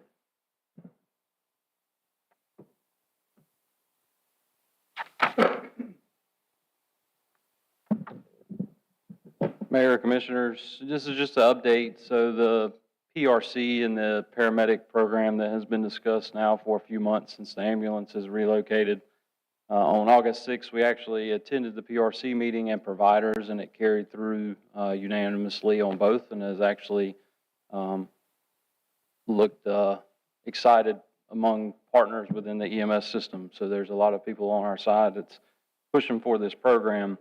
We're at the phase now that requires the interlocal agreement be executed between us and Onslow County. We have drafted one. It's on the county's side right now, and I actually got word from the emergency service director that our ILA and the Holly Ridge ILA will be, they're aiming for the November 18th Onslow County Board of Commissioners meeting for that to be passed and approved. So we have sent that out. The next steps for this, while that agreement is still pending, we would still need to get approval to operate at the ALS level, whether it's intermediate or paramedic from the North Carolina Office State of EMS. And before we can do that, we actually have to purchase the equipment that's required on their checklist to move forward.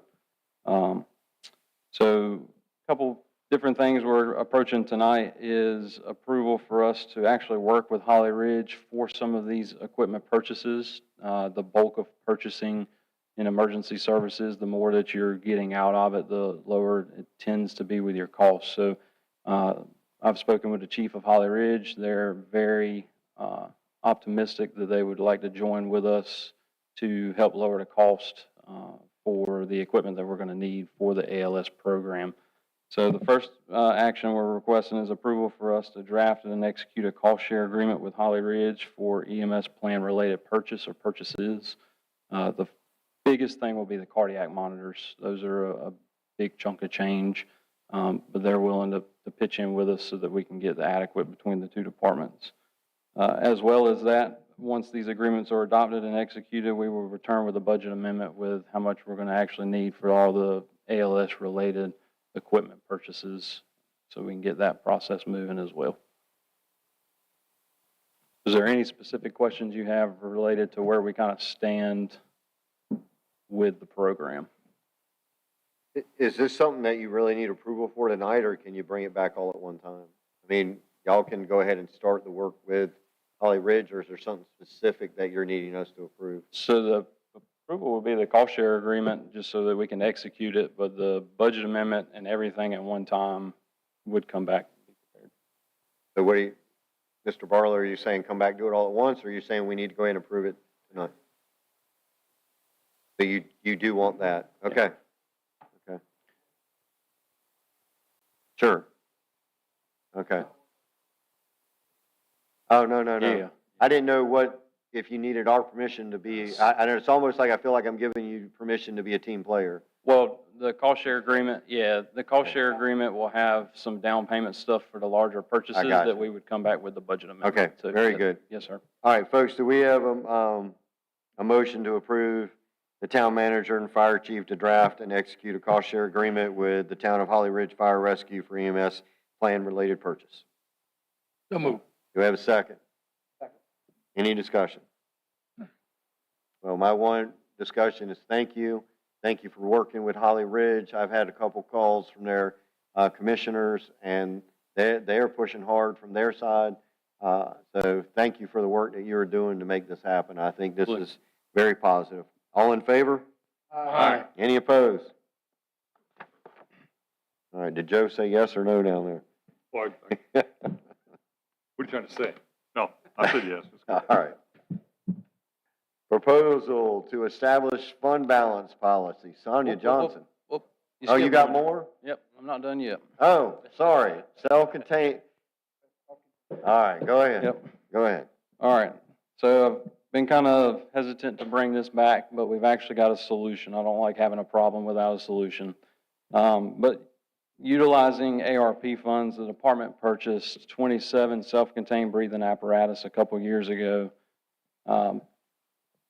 through my evaluation and the agencies that we run with, we are not interoperable with the people that we are running automatically with. I say this because on 2 instances that I've been on, if we had not extinguished the fire, our crews would have been rendered inoperable because we would have ran out of spare SCBA cylinders, because we're the only agency around this area, with the exception of Emerald, who's only on our run card, that actually wears MSA. Everybody else is Scott. So we're not even uniform with who we're running with. The closest air trucks are located in Back Swamp and Emerald. So you've got a 30 to 45-minute turnaround time for getting a unit dispatched that can fill these cascade systems.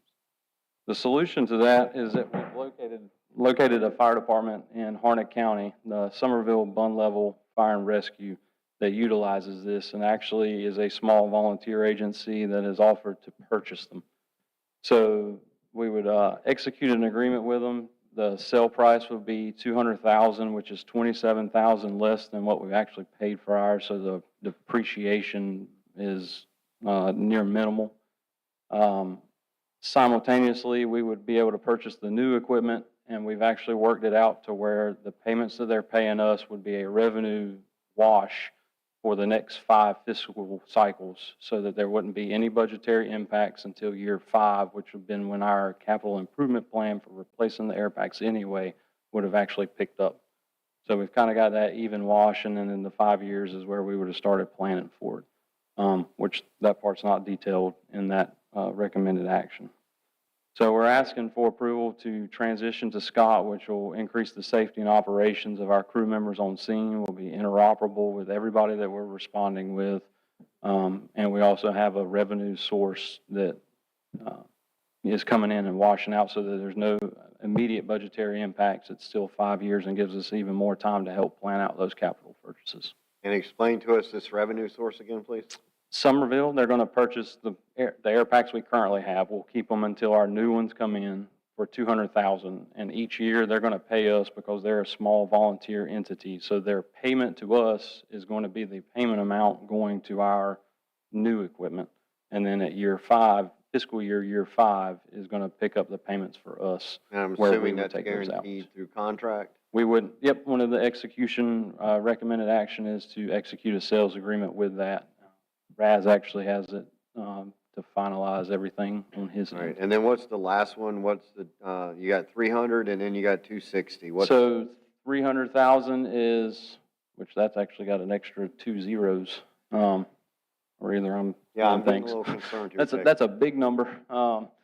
But so the actual new equipment would cost the $200,215. The first payment from Somerville would be a down payment, and then our first annual payment to the lease program, because the down payment would take the $40,000 off, which we would be financing, quote unquote, the $260,000.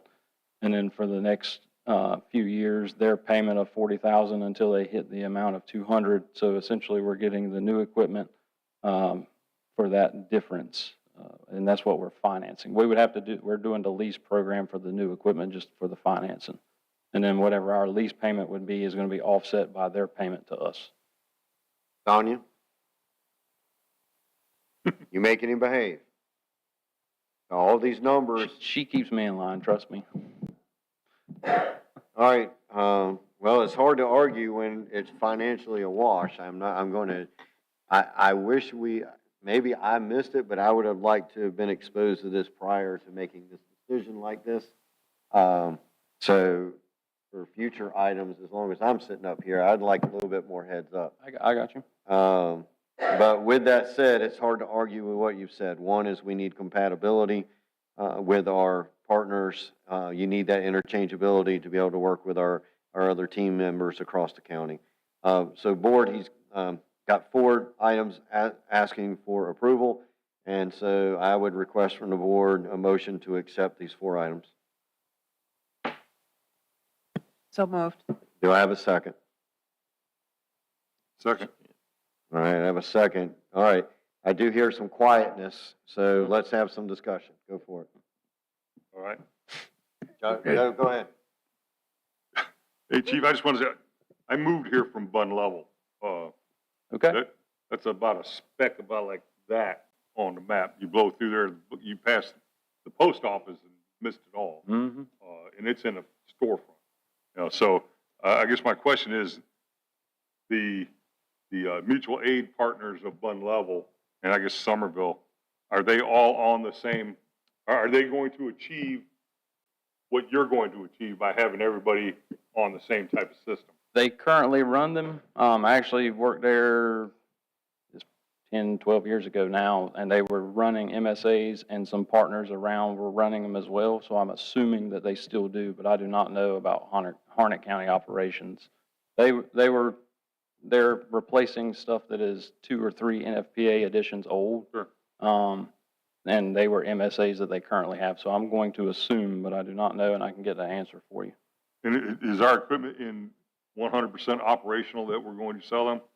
And whatever's not, we will make? Yes. So they're actually scheduled to be flow tested Thursday, which is required by ISO annually. So we're service testing them for them. There's 3 that require maintenance that we will take care of. So when they get the equipment, either pick it up or we take it to them, it will be ready to go for them. My last question for you, Chief. Does that include the transfer of all bottles, repair materials, any stock that you have, harnesses, diaphragm? Yeah, that's the entire apparatus from us, like having them currently, fixing them, servicing them, and taking it to them. All gone? Correct. Okay. Go ahead, Doug. Doug? Yep, it makes sense to me and everything you've presented so far. So overall, we're not projecting a net loss from this, and you've reassured us that. Correct. Till And- 5 years. Till 5 years, yeah. The other thing is, for any new equipment you want in the future, this is just for me and stuff, you know, the mayor's right, we should have a little bit more heads up. At the same time, when we look at new equipment, one of the first questions we got to ask is mutual support. I'm glad that we're asking that question before we decide on the next system. But that needs to be through everything that you do, and I think you know that. All right, so not scolding or anything else like that. Just appreciate the homework you put into this one, all right? Yes, sir. Thank you. Anybody else? Yeah. Okay, go ahead, sir. You don't have to yell at me. I'm right here. So you definitely want to make sure you have what you need to operate. And you said we won't have any cost until the 5th year. How Correct. much was that estimated cost? Would it be like the difference of $40,000? Is that? So the leasing program depends on how we spread that amount out. So the 40,000 will go up until, if we stretch the lease out 5 to 6, 7, 8 years. This company works with fire departments, so we actually have that control. The way I've worked it out right now, it'll be about 60,000 for the final 3 years, which is what the new equipment would be anyway when we're picking it up if we 60 stretch a it out. year or 64 over 3? 60,000 for the 3 years. Over 3 years. Got it right here. That's what I'm trying. Yeah, that's You what got a I'm. good question. Yep. So if we stretched it out, actually That's true, too. 62,000, will be 125,000 remaining, I'm sorry, 125,000 remaining, when we pick it up, and then we divide that out, So however we 40,000 finance a it. year for 3 years. roughly, yep. So, and what's the life expectancy of the equipment that we'd be purchasing? So 10 years typically, but it depends on the addition of NFPA. So right now, we're working on the 2018 edition.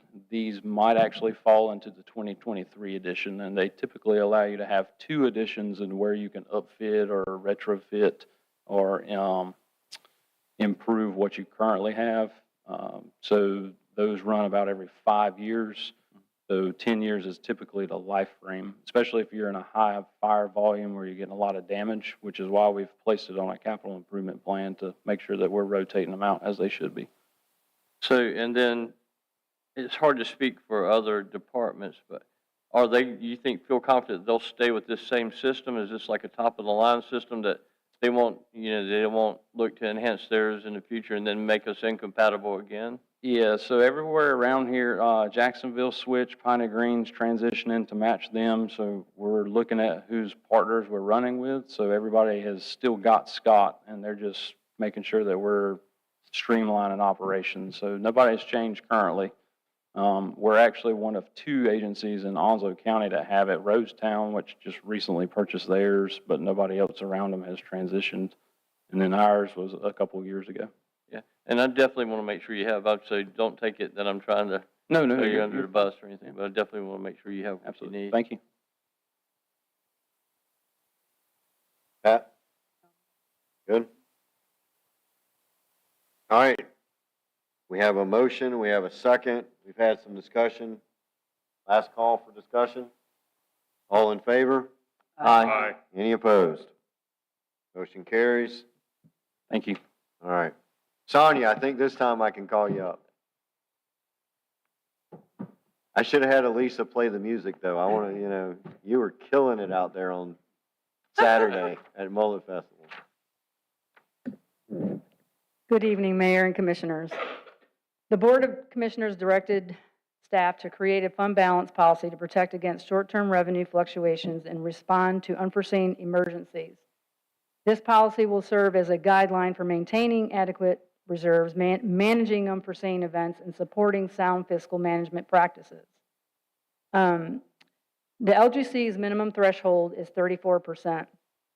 And I had provided to you a guideline, or what fund balance means and all that.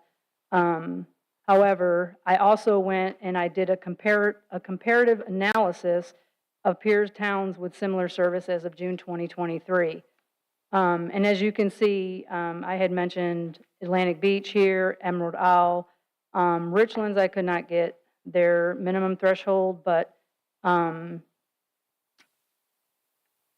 the town manager and myself would like to propose nothing less than 50%. Now, we all know fund balance changes.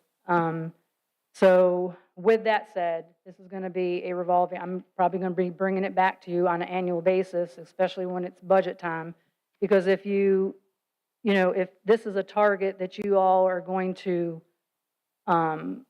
approve, then the town manager and myself, we're going to have to make sure we stay within that guideline. So I'm going to say right now 50% is a good number, and the town manager agrees. However, it could change when we go through the budget. But the audit is not complete. It should be complete here probably, I'd say, November 1st, around there. And then we can revisit that and then bring it back to you if there's any concerns of not being within that.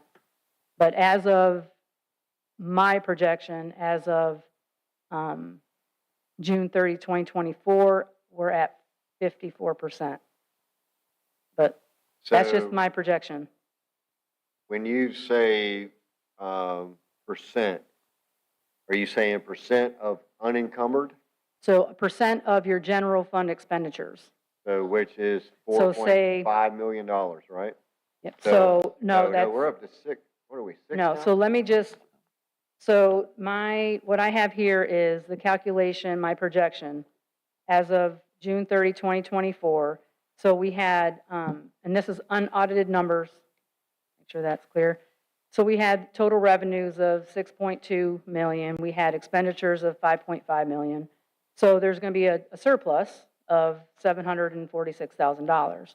Well, then you have to take in consideration the amount that you assigned for the next fiscal year. So in this case, we had assigned $385,000, right?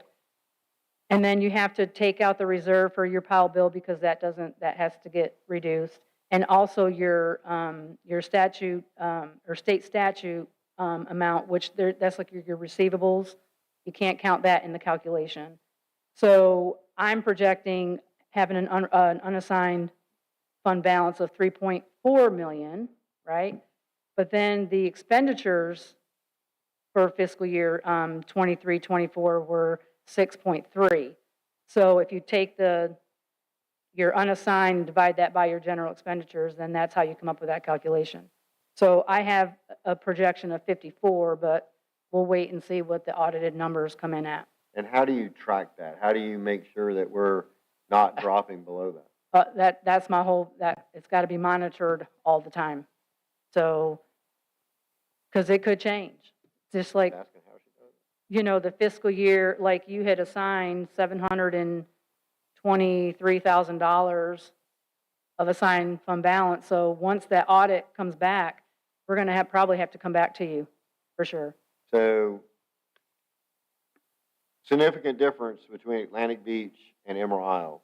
And Atlantic Beach and Emerald Isle are going to be, figuratively speaking, more impacted by a hurricane if they get directly hit than we are.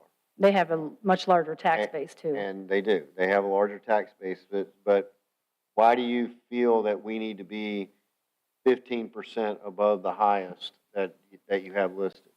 Well, one, especially when you're going out to, for financing, you have to take this in consideration as well. If you're going out to the LGC for financing, they're going to compare you with your other peers as well. Right. Same size, you Understand. know. Yeah. So you always want to look better than them, obviously. But always, I mean, that's just like Hurricane Florence. I believe it was like don't quote me on this, but somewhere around $1.1 million that we had to upfront, 1.6, wasn't it? something like It that. was up there, yeah. Cash flow upfront before Right. we get, you know, and I mean, I just recently got the last bit of Sure. some of it. So I think 50% is a good number, and if we need to go back, I mean, go down, you can't go below 34, obviously. Right, right. But I feel like maybe after the audit is done, then we can come back and let's maybe go into more, I just feel. and that actually could be a good budget. I just feel like 50% is aggressive, but that's okay. Jeff, you wanted the mic? Well, I think we get more information, we ought to table this until, you said November? So you're saying wait until the audit? That, You're saying wait till the audit? Yeah. Okay, that's Yeah, I mean, not, this is just a that might target. help. I mean, Yeah. did y'all hear what Jeff proposed? He's proposing Yes, I did. tabling it until we get the audit, is what his proposal When is. do we expect? And when do we expect the audit? I spoke to him the other day, and he's working on the notes and all that, so it shouldn't be too much longer. Question though? Yes, sir. The, reading in paragraph 6 here, on page 63, where it says that, you know, should the fund balance fall below the goal, the town manager, in accordance with the finance director, shall implement a plan to restore the funds. What happens if it goes over that? I mean, what I wrote, what happens, if this fund balance exceeds the established level? Well, if it exceeds, where's your action at that time? then we would come up with a plan, like if there's a project you want to, you're saying if it comes in more, or, Right, so our balance goes up to 55%. What are you gonna do with the extra 5%? I mean, how will you Well, manage that? well, and that's what we'll have to come back to you, and we'll address what the plan will be, and then you would approve. I think that's more of like a notification to Yeah. us that we're above, and if you guys would like to do something, you Well, can, if not, we won't. And this leads to my second question. Sorry, Doug, I'm gonna steal your thunder right here. Go ahead, get it out. Mr. Doug and myself as well, was an advocate for a reduction in the taxes. Can this lead to that? Can it precipitate? It's, can I interject? Let him finish. Okay. Yeah, are you good with Doug taking the floor? If he's gonna ask the same question, sure. No. All right. I'll let him answer. All right, please answer Joe's question. I think it's just another piece of information for you to make a decision on. Okay. It's really what it is. You now know that you have more money than what you've agreed to keep, right? And so now you as a board can say, hey, we want to give it back to the people. Okay. You good? I'm good. All right. Doug? I look at this as a positive thing. I'm willing to accept a little bit higher than 35, okay? Not sure about the 50 yet, but I think you're close, okay? I really do. I think you're right around the number I'm looking for. And here's why I say that. This has got to be returned to the folks that paid this money in one of two ways: improved services or a refund in their property tax, okay? I think those are the options, and I think that the voters that elect us to office are to prove that we demonstrate we're responsible with that money and good stewards of that money. Um, I'm comfortable with waiting for the results of the audit as well. I'm open to that. But I don't see why we can't move forward at a reasonable and move with purpose on this decision. And that's why I see it. All right, so I think everybody's in agreement, since we're only looking to a couple weeks out to table this. I will only give my opinion. I still think 50% is really aggressive, but hey, maybe the audit will change my mind. But thank you for getting this done. That's the key thing. We needed to get this done, and we needed to get it in place.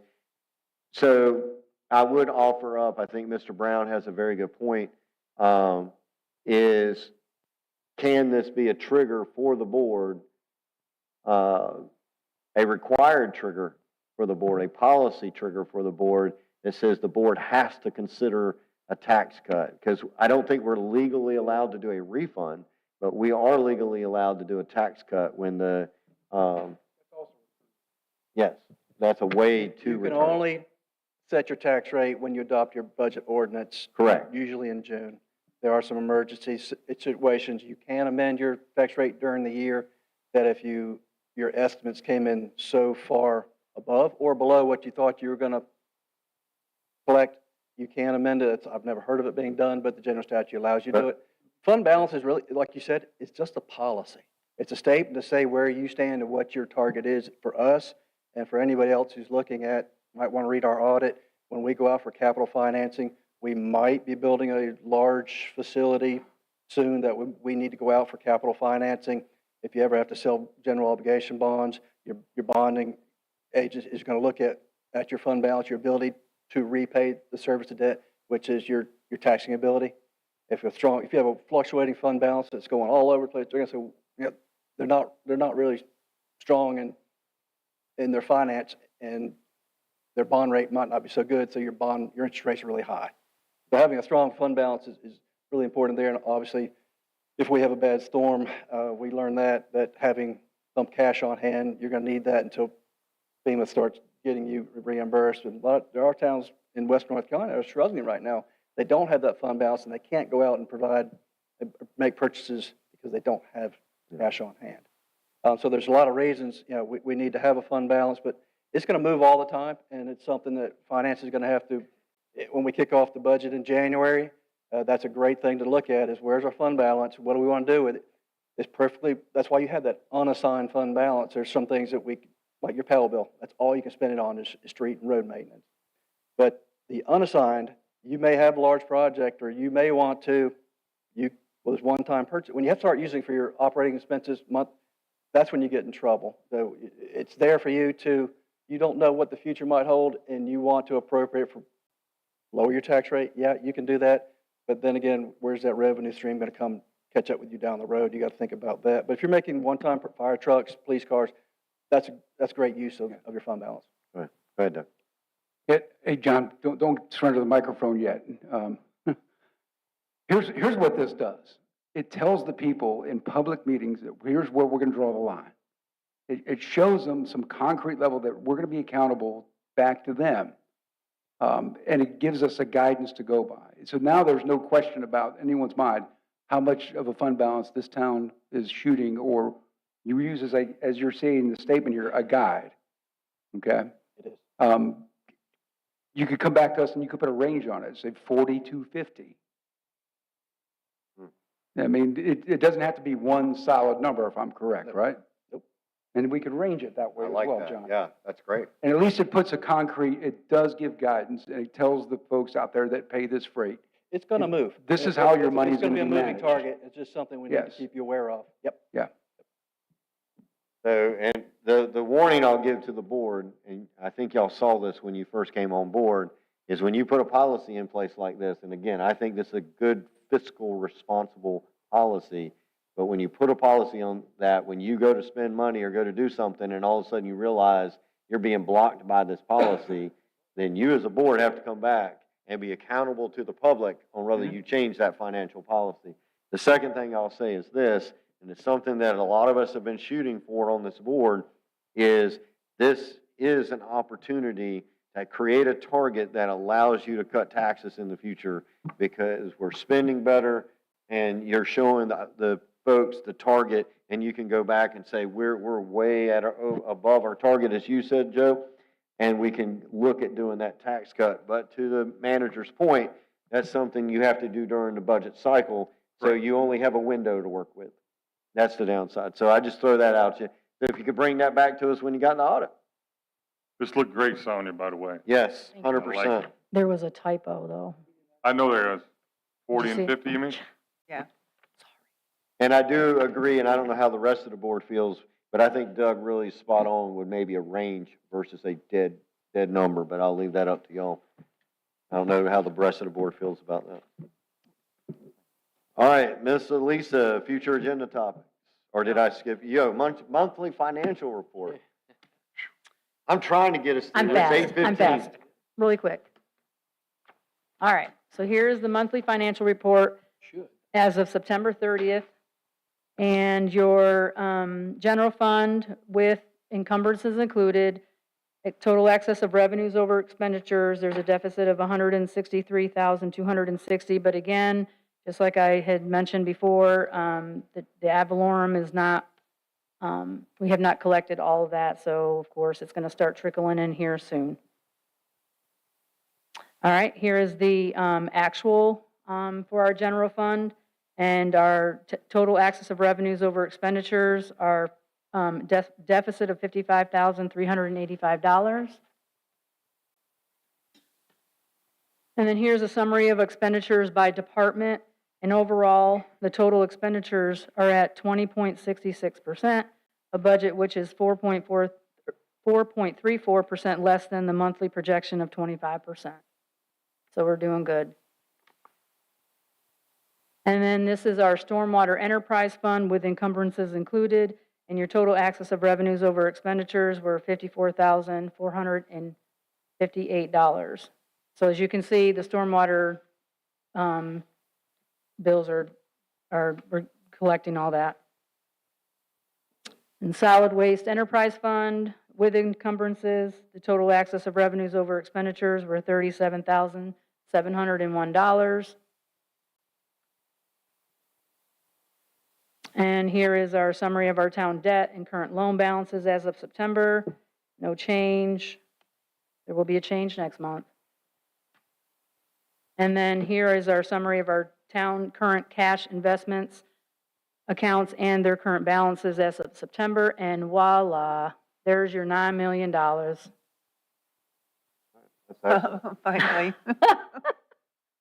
Finally.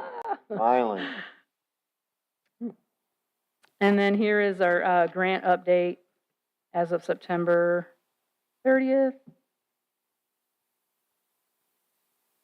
Any questions? All right, questions, board? Joe, you good? Next time, Hey, could I get one he's on been a in- smaller font? I'm missing like half of the pages here. Huh? Oh, okay. I didn't I'm know good. about it. Thank you. Nate? All right. Thank you, Miss Sonia. You're welcome. All right, future agenda. Yeah. Good evening. So we'll be adding the fund balance back to the future agenda items list, tentative for the audit to come back. I have no additions or changes to the upcoming 12 through 26 items. We do have 4 confirmed that will be addressed at one of these 2 upcoming meetings. Does anybody have any additional items they wish to see moved for confirmation of those months? I'd really like to get that TDA review on the books. ASAP, please. Sure. Go ahead, Miss Sonia.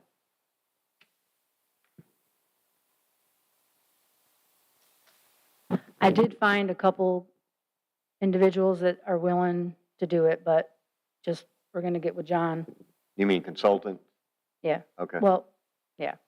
Anyway. Advisors? Advisory, whatever, right. Okay. So anyway, I'm working through that. So we're trying to get that done. All right, and so along with that, so that we don't forget, Sonia, was that we have a policy for when folks request money outside of the TDA from the town. How are we doing on that policy?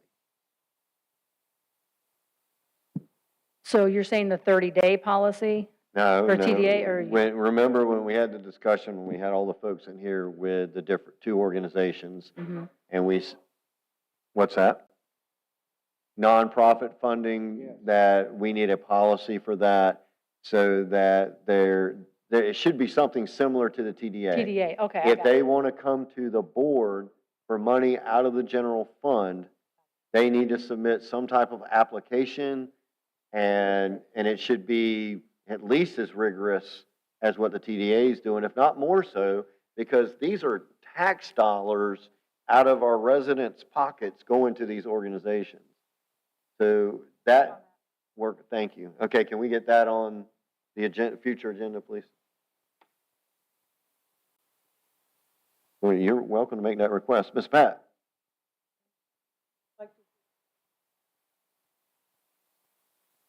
Discussion, paid parking? All right.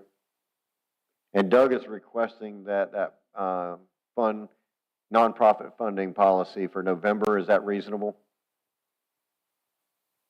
Okay, Sonia says it's reasonable. All right. All right, other requests? Good. All right. Oh, the Second Amendment request. Can we get that in November as well? Let's go ahead and get that one on the books for November and have that discussion. Because he's right, that's been on the future agenda for a year. So we'll have a busy meeting in November, because we only have one meeting in November, right? Do we have two in November? We only This is have one kind in of fun. We December. have every meeting. We only have one in December, but we Okay. do have two in November. All right, gotcha. Pat, Miss Pat, you had your finger up. You're good? All right, Joe, you had? Would you say Pat flipped you off? Oh. No, I'm good. You're good. No, I want to tell everybody, thank you. Sonia, that was a great piece of work you did. Rebecca? Hey, we're not at we're not at, we're not at Well, you asked me if I had anything else to say. No, concerning future agenda. Oh, no, I don't have anything on the future agenda. I'm good. Okay. All right, anything else on future agenda? All right, thank you, Miss Elisa. See, now we're going to go. Oh, thank you, Lord, for laughter. All right, public comment, we do have, if I didn't, where did I do? I think we had, oh, there it is. All right, is Miss Ruth White still here? All right, please. And please state your name and your address and microphone right here.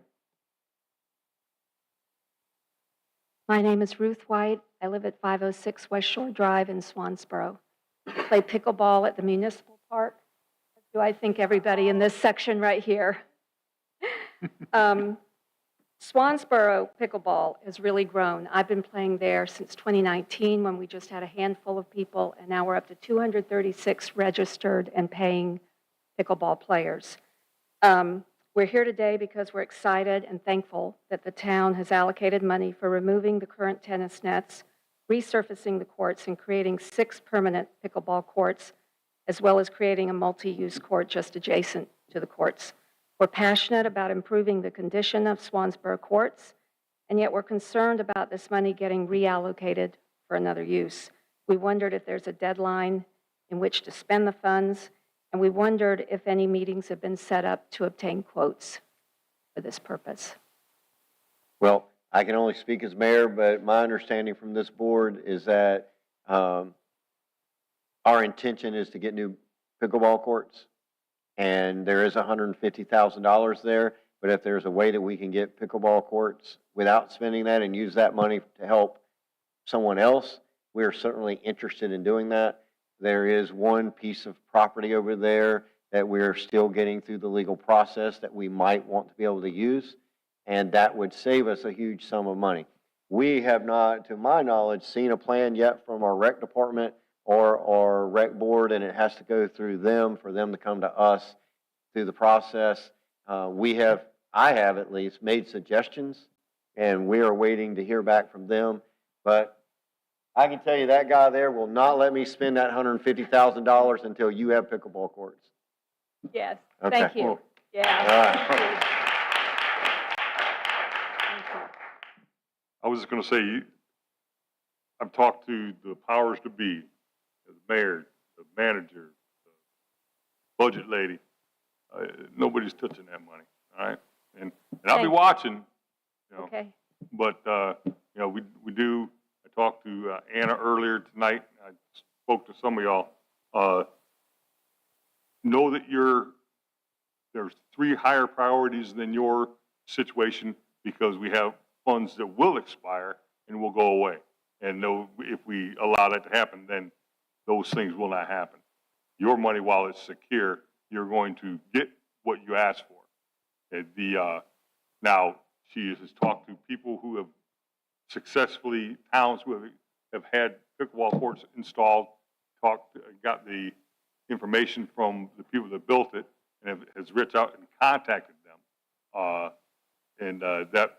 That's just the process. Know that you are in the process. I'm going to, I told Anna earlier tonight that I plan on attending and just coming in and talking with her board when they meet, the 3rd Wednesday every month at 5:30, right? I know y'all have been attending, right? I don't want to overwhelm anybody. I know I got a few. I know you and your husband and a couple other, Randy, are very passionate about that. I can get you to join me at that meeting, and let's just have a civil conversation and, you know, not get nobody in. And I don't want to put in no headlock or anything like that. You know, we're not going to let that happen. Yeah, my bet's on Anna, brother. Huh? My bet's on Anna. Yeah. And I think that's where we're at on the pickleball. And I appreciate everybody coming out here. I don't know if I encouraged you or not. Maybe I did. I don't know. But you know, I'm glad that you showed up, and we're going to get it done. You know, just rest assured of that. You know, Thank you. I got We another appreciate year that. on the board. We can do that. No problem. Thank you. Yes, ma'am. Thank you, Miss Ruth. And I think I'm reading this correct. Dennis White? And now do you sign? Hey, Smart man right I have there. your signature. You now have to come up. I mean, that's just. All right. Very good. Very good. All right. Thank you, guys. And we look, that passed unanimously without a whole lot of thought. We think it's a valuable thing. We want to get it done. It's the pragmatic piece, working through different details. What's the best way to get it done? And we have some new opportunities that have opened up, and we got to work our way through those to see that we spend the taxpayers' money the best way we can, and yet y'all still get really nice pickleball courts. And we don't want to make our tennis players mad either. So, and we got to find that. So. There's not that many of them. All right. So thank you, guys. And let me go back to the agenda here.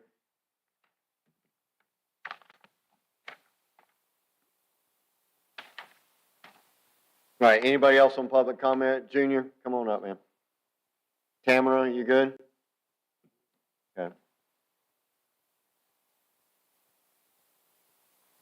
John or Miss Jean, you good?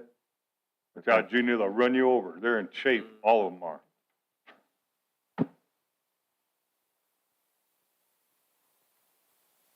Evening, Commissioners. Thank you for allowing me to speak. Junior Freeman, 714 West Corbett Avenue. The stormwater fee. I think y'all need to do a in-depth study of what's going on with that because we have been with Sonia, Linda and I have, and we had a couple of meetings, and apparently they are having a lot of problems calculating with the way it's being handled of getting it in and so many different things. So maybe it looks like it's down to the point where you're chasing pennies with dollars, and it's costing more for the staff to do as much work and as laborsome as it is to them than it is in value. So that's something that may need to be researched about. It really worth it there to continue with the stormwater fee. When it was initiated, town manager was Scott Chase, and I remember they came out in a very hurriedly way to beat a deadline to get the billing done and determining square footage on properties of the impervious area. So that's been quite a situation that I understand other business owners and the homeowners is one set fee, but business owners, the impervious areas are quite hard to determine. So give that some thought, because if it's taking more time for the staff than it's worth, then that's something you don't need to have. Thank you, Junior. So, Mr. Barlow, if you want to, me, you, and Sonia talk next week on that and see what we need to do there. All right, manager's comments. Just a couple of items regarding the dock walk, the Bicentennial Park Dock Walk Extension Project. The contractor was given notice to proceed, expecting to start somewhere around the end of the month. He's ordering his supplies now. Contract deadline completion date is no later than February the 14th. So I think we'll meet our grant deadline of the end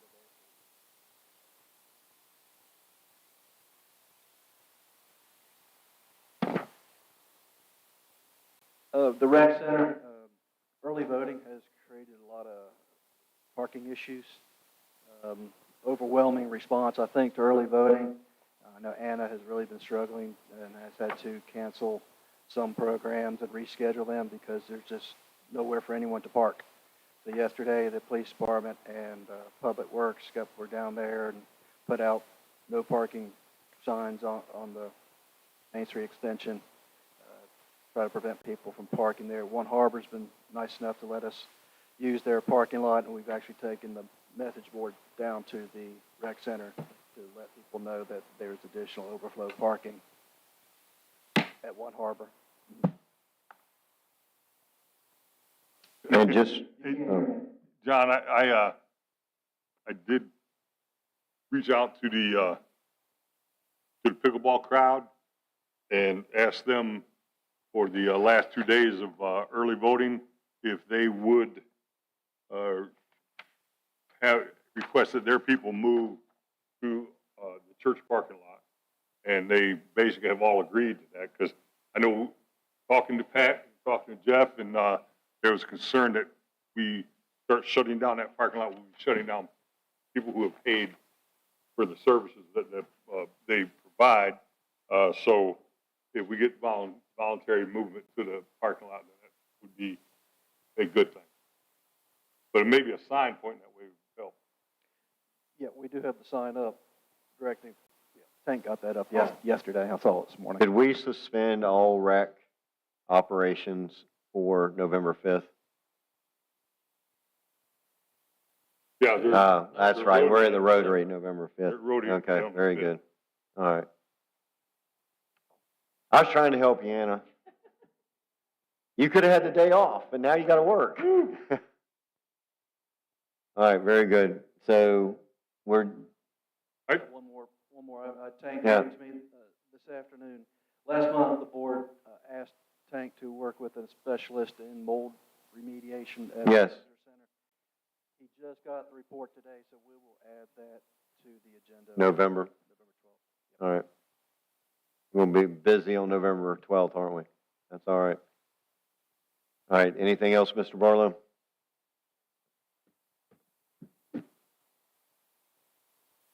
Yeah. John, from the last meeting, we discussed the soccer fees for the soccer association for the fields and stuff. Did you hear anything back from that at all? Are they willing to entertain a meeting, or? We've already met with them and we've already signed, we've been into agreement. They have enough trouble getting volunteers to line their own fields over at the complex. So they have opted to go with the contract, and we've met with them. We've already signed the contract, and invoices have been created.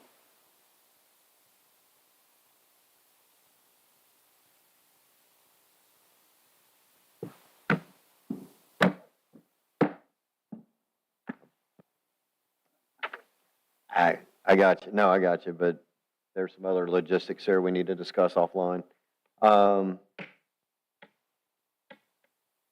Okay, anything else for the manager? Any questions for the manager? All right, let's see, board comments. Joe, you were chomping at the bit earlier, so we're coming at you, man. Board Hey. comments. Everybody's gone in. Thank you all for coming. I appreciate it, for your endurance and your patience. You surely weren't. were Come you? back at 10. Again, staff, wonderful job, on the Mullet Festival. I reiterate that. And that finance report, I was really pleased to see that. Thank you very much. Great job. Thank you. Yeah, just want to thank you guys for the attention to the budget and for the Mullet Festival. I know a lot of you guys put a lot of extra work in, and it was really a great, like John said, I didn't hear one negative comment, not one. And I was down there, both days. And the police department, public works, fire, everybody, and that tent was a great idea, like you said. Have you ever done the tent like that before? Has the town ever done that little information tent? That was really nice.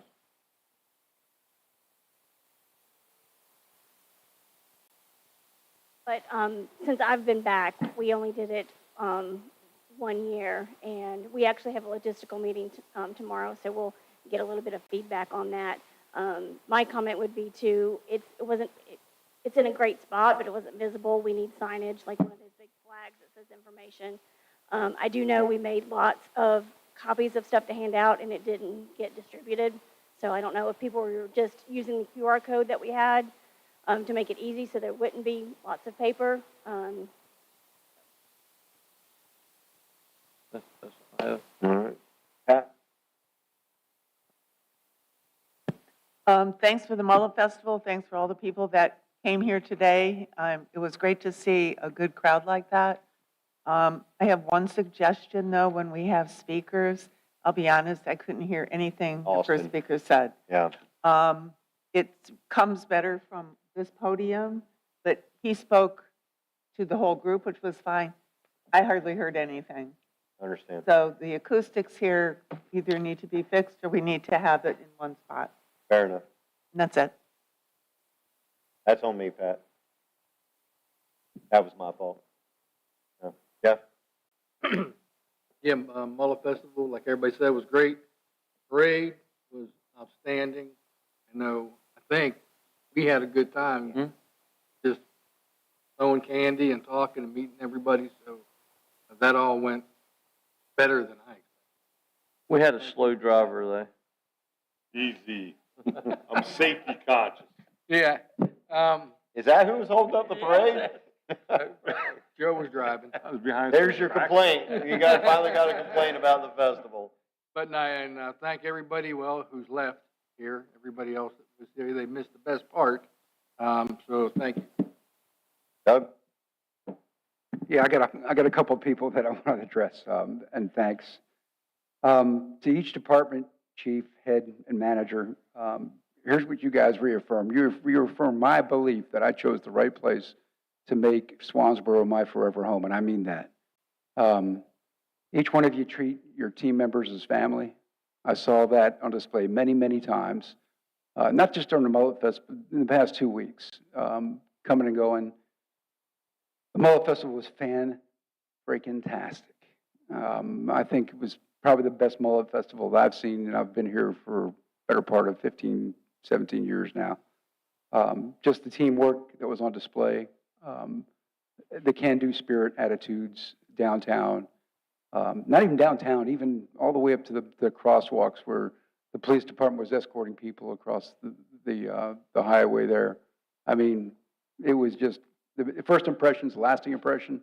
And I've heard a lot of people say this, that, I never considered Swansboro, but now I am, as far as some of the older folks that were coming through and they were from other places. And I see where we got John Barlow as residents now. Reaffirm that belief, and each one of you is a part of that. What warmed my heart tonight was the First Baptist Church. That's they are taking up the role, I think, in American society where I think government's trying to do too much and charities aren't allowed to do enough. And I want to thank them from the bottom of my heart for supporting our first responders. Another great reason I chose to be here. And finally, Sonia, you delivered. And all we got to do now is get it across the finish line. It's something that I think I asked for in the very first meeting, and I can't thank you enough for that. I know it was a lot of hard work getting there and stuff, and believe me, it is a feather in your cap there. All right. Mostly good things to say. I mean, it's just wow. I don't want to repeat everything I said, but I think I left out in my letter the parade. The parade was excellent. The staff, the organization, getting there. I think there's some things that you guys can work out in the hot wash, but that don't need to be here. It was just overall just incredible 3 days, and just really appreciate everything. I want to remind Jacob, when the rest of the departments come asking for something in November, do not bring a request. I just want to emphasize that because you just did it again. Oh my goodness, that guy's, look, we're not going to hit 54% because Jacob is going to keep getting it. So, but Jacob, I do appreciate what you do. One thing, one word, and Doug, I think, hinted at it, that I heard over the weekend. I'd compliment Sonia, or I'd compliment Ashley, or I'd compliment Sarah, or I'd compliment Chief. And I'd either hear one or two words. I'd hear somebody else's name. Oh, no, it's so-and-so. They're doing a good job. Or I would hear it's a team effort. Guys, I don't know how to express anymore as the leader of this town how much music that is to my ears. That your immediate response to me, it's not me, it's Paul. It's not me, it's Elisa. It's not me, it's Tank. It's not me, it's Barlow. It's not me, it's Rebecca. It's not me, it's Anna. That, our team, it's all of you. And John, that's got to go to you. You're the day-to-day leader. That you're creating an environment in the staff that they look at each other and they're not taking credit. They are pushing the credit back around to everybody else. So I don't know if there's any better compliment I can give you, you as a manager or you as a team, that you guys push the success away from yourself into other people. And I can only encourage you to keep doing that. That's it.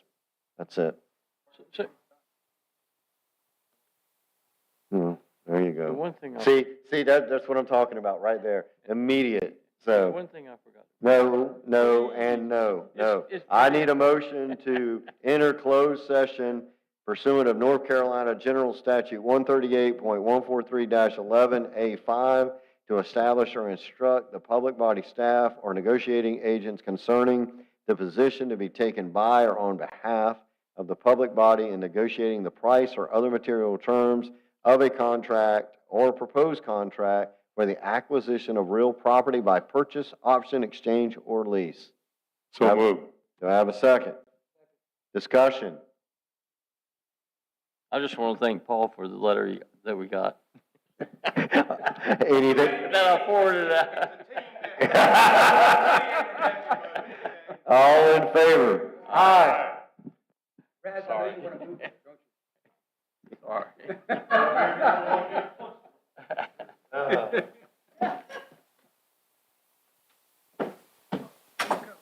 Friendly city by the sea, right, Raz?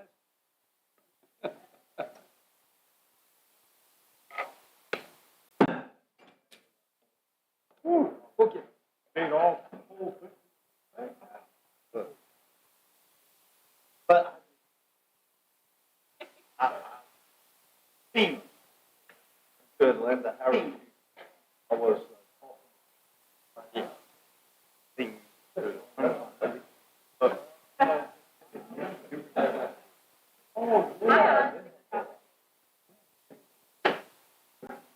Yeah,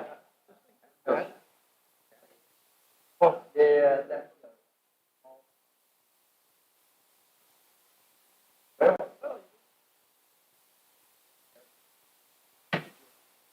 All right.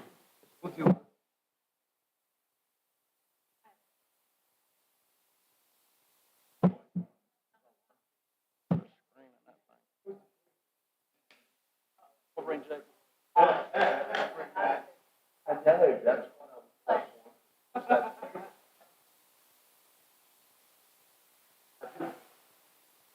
got there.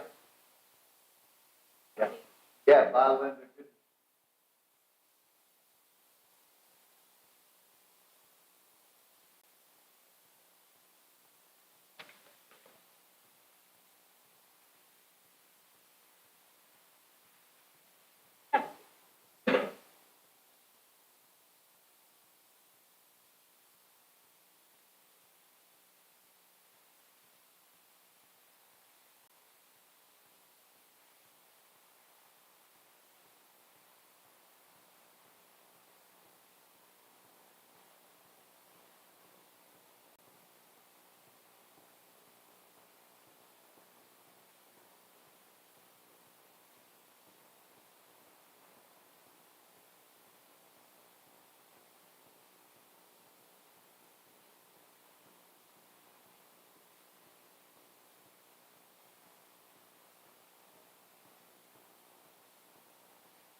Mike.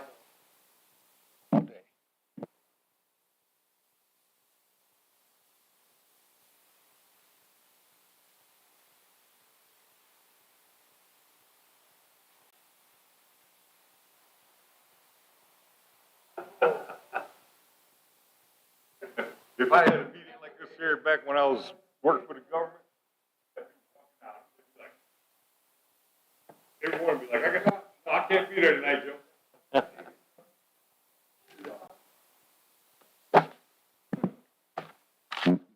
Let's see, motion to adjourn. Do I have a second? Any last discussion? All right, we got a hold. We're waiting on somebody. Doug. Who's in there calling? Doug.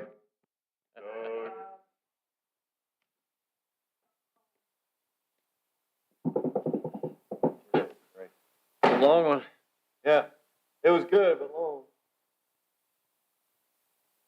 No. I was not.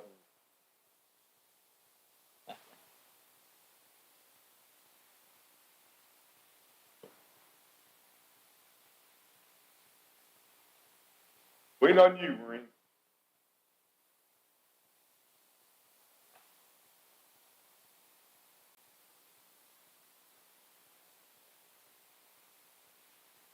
Try to keep it contained.